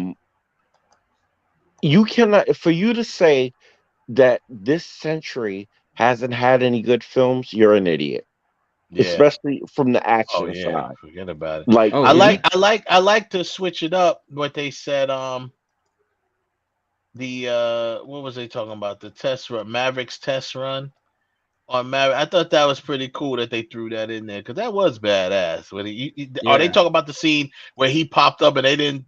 Oh yeah, he stole the plane, right? He just Yeah, basically they talking took the about the yeah, beginning of plane. the movie and went on when the he run. did the Hmm. when he did the fly over Ed Harris. Like, yeah, Yeah, that yeah. was Oh badass yeah. because he did the fly over. He didn't even move. He was like, "Oh, you're taking Mhm, my plane." Okay. mhm.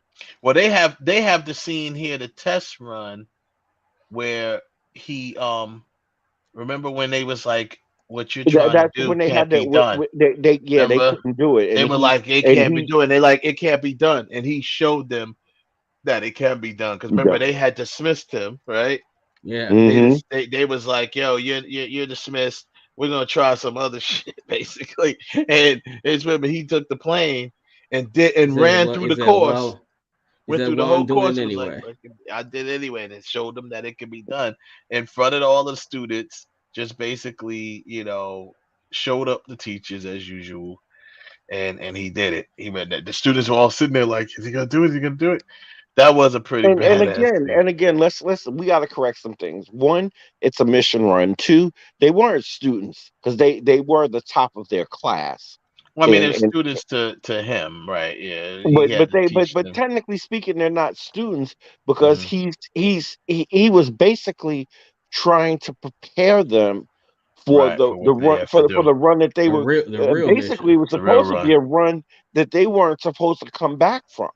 Hmm. That and he Yeah. was trying to go. He was Make trying sure to they like come home. Yeah, yeah. He exactly. Yeah. He was trying to make sure they come home, and they that's wanted this run. The powers that be really wanted this run to be a dead end run. They yeah. wanted They were them to just go. like, yeah, they go ahead and Oh wow, and yeah, that's. get shot out the sky and Mhm. get done. But as long as the mission is a success, we don't care if because your lives are expendable. Mhm. If nobody picked that up about that if nobody picked that up about what was coming across, because that's what they were trying to say with this. That's what they were Like trying to say, and Maverick nah, was like, no, their lives mean something. means You're something. Your you lives mean something, and you need to come home. And that's what exactly I'm here for. I'm here exactly. for y'all to come home. They also have in here. Is this uh? I don't see a number next to it. They had Duel of the Fates in there between Woo. with him and uh Well, that they fight were between saying, Anakin and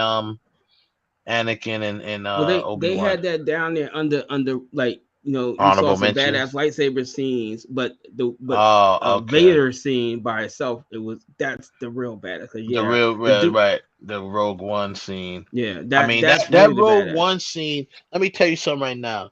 What was so important about that Rogue One scene was like it reestablished not just the badassness, but it reestablished how dangerous Darth Vader is. Like it really, that scene played out like a horror scene, dude. You would have thought that was Michael Myers or Jason chasing these people in that hallway, or Alien. Like you would have thought it was something like that in the hallway with the way they were running and going up, please open the And door. no, Like they was. and here's the thing: the younger people did not understand why people like us and diehard fans were going nuts Yeah, when that breathing started. We were like, Yup, "What? it's a wrap. Wait a there It's was a minute! the wrap. It's a Is wrap. that you what saw is Y'all you that gonna what saw the they're die. li- doing?" Y'all and it gonna was just die. in the dark. It was so perfectly done. Pitch Yo, black dark. You hear the breathing, and then all you see is the red, the lightsaber come up, man, I'm and not it was going. a wrap at Oh that my point. god! We Oh gonna my die. god! We gonna die. That's My it. daughter's gonna be mad at me because I'm not Yeah, going to sleep tonight. yeah, Oh my god! dude. At that I point, already you got running 300 queued up. right. You Um, run into the door to try to get out. After you know you can't get in, at this point, I'm just running towards him. I want it to be quick. listen, I'm just gonna listen. rush him. Just make So it quick. You hopefully saw, he'll just And you know what? listen. That's You that's the saw, only thing with that listen. scene is that You he did saw he what did kind of dude. make it quick. He did You kind of kill saw you quick. you he did. saw what dude. No, he wasn't trying to do it quick. He was doing it quick. It wasn't no Hmm. trying about it. He was doing it quick. You saw it. Listen, you saw the sense of urgency when dude took that hard drive and stuck it in between the door. Like, look, take this. 'Cause I'm about to die. I'm You need about to to take die. this. You Take need to this and take get it. this. Don't do it in vain. Get it out of here. Get it where it needs to Run. go. My death needs it. Yo, I need to. Somebody gotta remember me for something. Yo, Listen, take I'm this. surprised. I'm surprised that they didn't say Tell my nigga kids I take. love them. I'm surprised that they Get out, didn't went out on my say. feet. I'm surprised that they didn't say nigga take this and run, please, because Yeah, I'm it was this wild. big black dude back here in the dark. Is- he's Oh man, he's about to do something, and all you he saw was that threw. red. Oh You saw a man, red lightsaber. He just chopped them down. I'm gonna tell you. What was so cool about that was that scene inspired. I think from that scene on, it inspired a lot of filmmakers that went on to do Star Wars pieces to get back to especially that. that Yeah, ending, yeah. Yeah. especially that ending of the Of the Mandalorian Mandalorian, yes, when it Luke completely showed up. inspired. Completely inspired the end scene of the Mandalorian season 2. I think it was where Luke Skywalker shows up and basically Darth Vader's all of those, other, those people, those robots or whatever they were, androids, whatever the fuck they was. They was robots, I guess, Yeah, and all of and them. those are no, those were some Those killer were the most, yeah, androids. they were the most tough because they were made out of that ill steel, and it was Yep. really hard to even shoot them. You couldn't really shoot them.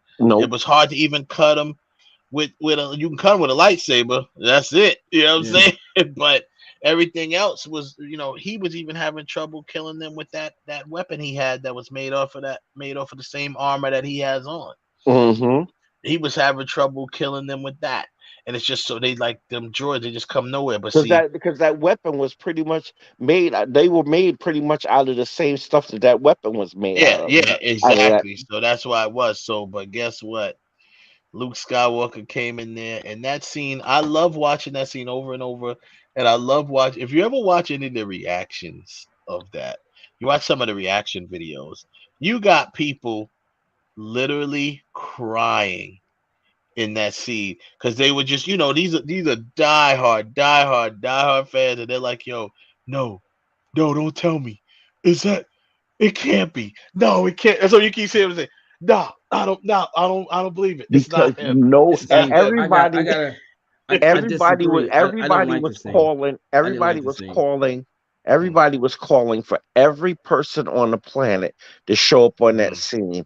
I was one of a handful of people who was like, nope, it's gonna be Luke Skywalker. Watch. No one would thought. They was like, "Nah, nah." And then you had people second guessing, like, "Who is it? What is it?" And then you saw the green lightsaber, and the Lightsaber. motherfuckers lost their shit. They I didn't like lost it. it. I didn't You like didn't the like scene. it. Nope. Why not? I'm gonna tell you why. Cause You better be trolling. no, I'm You dead didn't serious. like the I scene? didn't like the scene, but I'm gonna tell you why. Because of the fans. Because the fans came out and remixed it and put the music The to deep the fake? Force Awakens behind it, and then it amped the scene up because when you see the scene originally, there's no real Star Wars music behind it. So what the fans did is took the theme music from the Force Awakens, the trailer music, and put it behind it, and then added another piece of music to it, and it just changed the whole dynamic of the scene. Now then the scene became real badass with the music behind it. Like they did that for for the fight from the Rise of Skywalker between Ray and Key. They added the music, the Duel of the Fates to that fight scene, and it kind of like changed the dynamic of it. Now it didn't look so boring. It looked kind of now like you know. So that's the only reason why if the fans never did, I mean, don't get me wrong, I like the scene, I like the reveal that was Luke Skywalker, but once you put the Star Wars music into it and you changed it, it just to me it felt like it changed the scene. It made it like oh damn, like we was back to right after we returned to Jedi. That's what it felt like to me. I mean, y'all can go. It's on YouTube. If you see the scene, it's remixed. The scene is exactly what Yeah, it I've is, but seen people. I've seen remix that a couple yeah, of times. That's from audio. I yeah. even saw someone do it over with deepfake instead of what they used. They did it over with a deepfake, and it actually looked it looked better. I Like didn't see right, that one. so yeah, that someone else redid it using deepfake technology as opposed to just using the de aging technology that they used. Um and but I'm gonna tell you, just the whole anticipation, him showing up, and the fact that they did use the de aging process as opposed to another actor, because everybody thought they were gonna use dude who plays the Winter Soldier, because he does look like Mark Hamill. Yeah, he kind of looks like Mark He Hamill. does kind of look like Mark Hamill, young Mark Hamill, and he would be a good. I mean, actually, if they used him, I would not have went crazy if they wanted to tell a young Luke Skywalker story and they used him. I would not go crazy with that because And obviously Mark Hamill can't do it anymore. So but I he wouldn't. did. They did use him for the scenes. They just de-aged They his just face. yeah, No, they they're didn't use doing him. He wasn't used for that. See, that was a Oh, he different wasn't. actor. Yeah, no, it was a different actor that was But doing all of the in what physical you call stuff. it, that's him though. In Mhm. the Book of Boba Fett, that's him. Yeah, And they did the same yeah, thing in D. Yo, if you think yeah. that was In the crazy, Book of Boba Fett, that's when they did it. Yeah, but wait till you not see in the next not in Indiana Jones movie. When you see the next yeah, Indiana Jones movie, that's when you're really yeah. gonna see it because that Harrison Ford was on Tuesday and they showed that piece where if you see the trailer, it looks like a young Indiana Jones. He's like, no, that's Hmm. really me. Hmm. They because he said that Lucasfilm has some kind of software, and what they did is that they went through every movie Harrison Ford ever did Hmm. and went with like what a younger version of him. So they said they put the dots and stuff all over his face, but he said that's really him. It's not a computer. They really took a older version of him, Hmm. Yeah. well, a younger version of him, Well, and put that into sync. the only Hmm. thing I'm gonna say is for Indiana Jones, when that Hmm. movie comes out, because I just finished because I introduced my grandson to Tron and to Tron Legacy, and Oh man, I love he Legacy. I don't like Tron. and I didn't and like and Tron. I love Tron, but he really loved Tron Legacy, like Yeah. because he loved the light cycles and all of that stuff. And the one thing I have to say, my only Take care, downplay about Joseph. that movie is how they did what's his face, um, Jeff Bridges. Starman, Jeff Jeff Bridges, Bridges. how they did Jeff Bridges' face. Yeah, Um, I mean, it's but I think overall the badass, that was a pretty good list. You're going from this century, like I said, but only one I could think of was Infinity War when he and there's a lot of scenes in Infinity War that was badass. Um, I think the scene, it was badass to a presentation wise was when Iron Man first iron because every movie when Iron Man first irons up, it's a different way that he irons up from his with his suit. So with that one with the nanotech and stuff like that, that was dope. That was unexpected. That was Everybody kind was of like, cool. oh, He just but pulls a string. he pulled the string.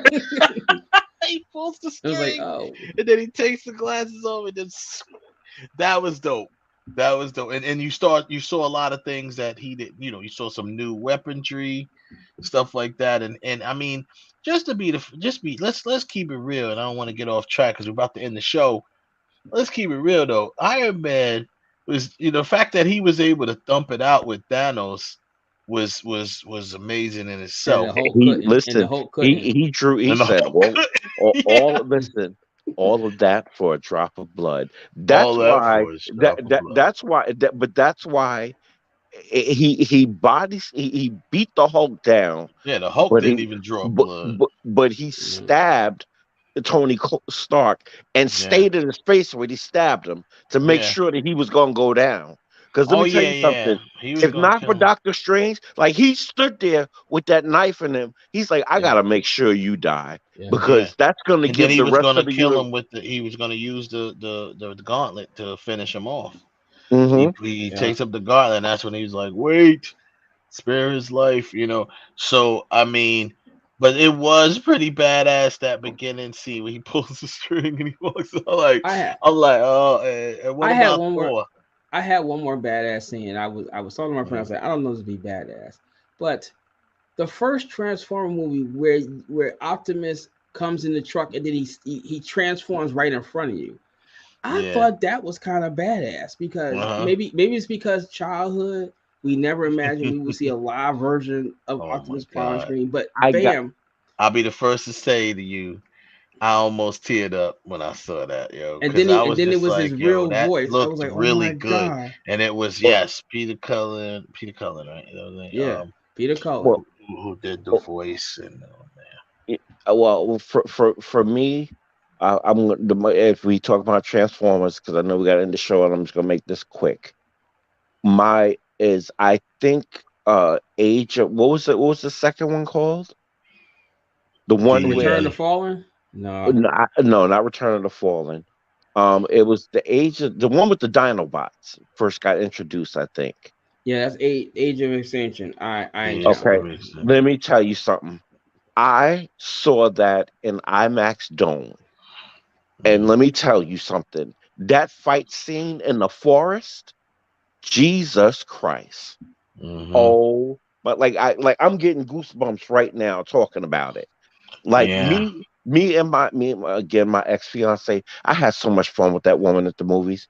Oh my god, my Mm, our like we had whiplash because you kept going from one end of the screen to the next because they used the IMAX cameras to shoot that yeah. movie. So they moves the And whole thing. oh my God, let me tell you something. If you have never experienced the movie in IMAX Dome, I'm telling you, go do it Mhm, because I've only I've only done that one time. Back when the Jersey City Science Center, they actually had this movie called Special Effects.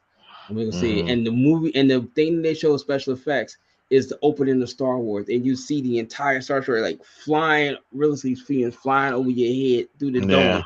I was like, oh my god. Oh, that's the full experience where it. Oh yes. Yeah, I I was sitting like, mean, oh my god. And that I don't know why that movie had. Maybe it's just maybe I gotta go to the sciences to get it. I have never seen it again. I'm gonna Never. tell you. I'm gonna tell you my honorable mention badass scene it's from a Marvel movie. But I gotta say it is funny. It's badass, and he wasn't even trying to be badass. That's what made it badass. When Spider-Man catches the Winter Soldier's punch and says, "You got a Oh, metal arm." metal arm. Yo, no one is. He's like, Yeah. "Wow, now that's a adamantium. Well, well, not adamantium, but vibranium arm." Oh my God, He yo, catches it like it was nothing. Wow, Yeah. you Like it got was you nothing. got a metal arm. That's awesome. Like, yo, yo, he was, yo, and he dude was, was like, yo, he was annoying the shit out of Sam though, yo, because that Yeah. he's was like, so. yo, it's not this much talking at a fight, Not in kid. the sun in the fight. Yeah. He's like, I sorry. had I had Yeah, one that other was. honorable mention, although I think the movie is crap, but I can't deny it. X-Men Dark Phoenix, the train fight. When Mm-hmm. Magneto stands there and you see all the guns turn Yeah, around, Yes, you was like, sir. oh, Yes, oh, yeah, sir. oh, yeah. Yes, yeah, Yeah, sir. that look, train fight. I got one better than that with Magneto. Magneto's escape from prison. Yeah, Which when he one? is in In the second X-Men, X2 X-Men 2, with the when ball? yeah, Oh, from the acrylic. yeah. Oh, from the Oh man, yeah, yeah. she when what's her name, Mystique injects the dude, and he's like, "There's And he something different pulled about all you of that, today." pull, He's pulled that. like, "There's Yeah, something different about you today, guard." Oh yes, too much iron in your blood. blood. Yeah, Bong, and then he pulls it through the dude, makes it into a little ball, and then he makes. Now that was the epic, yeah, yeah. badass Now escape. That's badass. That's badass. I'm gonna say this. When that scene happened, I immediately thought that at some point we were gonna get a Wolverine scene Hmm. in the comic book from Right, the where he comic book in the he movie pulls it. where Yeah, Magneto pulled the adamantium him off of off his of bones. Wolverine off of He his does that in the bone comic. If that would have while he happened, and the only reason why he survived is because he has the healing factor. He factor. almost didn't survive it. There is a scene in the comic book that I've been Wow. praying for in real life in movies where, like he just explained, Magneto literally pulls the adamantium off of the skeleton, the bones of Wolverine Because through his remember, for skin. those who don't understand, the adamantium was grafted to his bones, Yeah. So he was able to separate it from his bone. He probably was the only person that could separate it from his bones. He and did it without separated it pulling the from his iron bones. out of his body. Right. Exactly.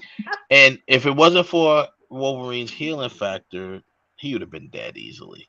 And You here's know a what I mean? nugget for y'all Yeah. that don't know: Wolverine is actually, like, even in Logan, even though the way they showed Yeah. Logan, Wolverine's, and this is an actual fact from the comics. Wolverine's healing factor was constantly, it's just like your body getting a kidney or another appendage attached to your body that wasn't originally yours. Your body is going to do its job to fight it off. Mm-hmm.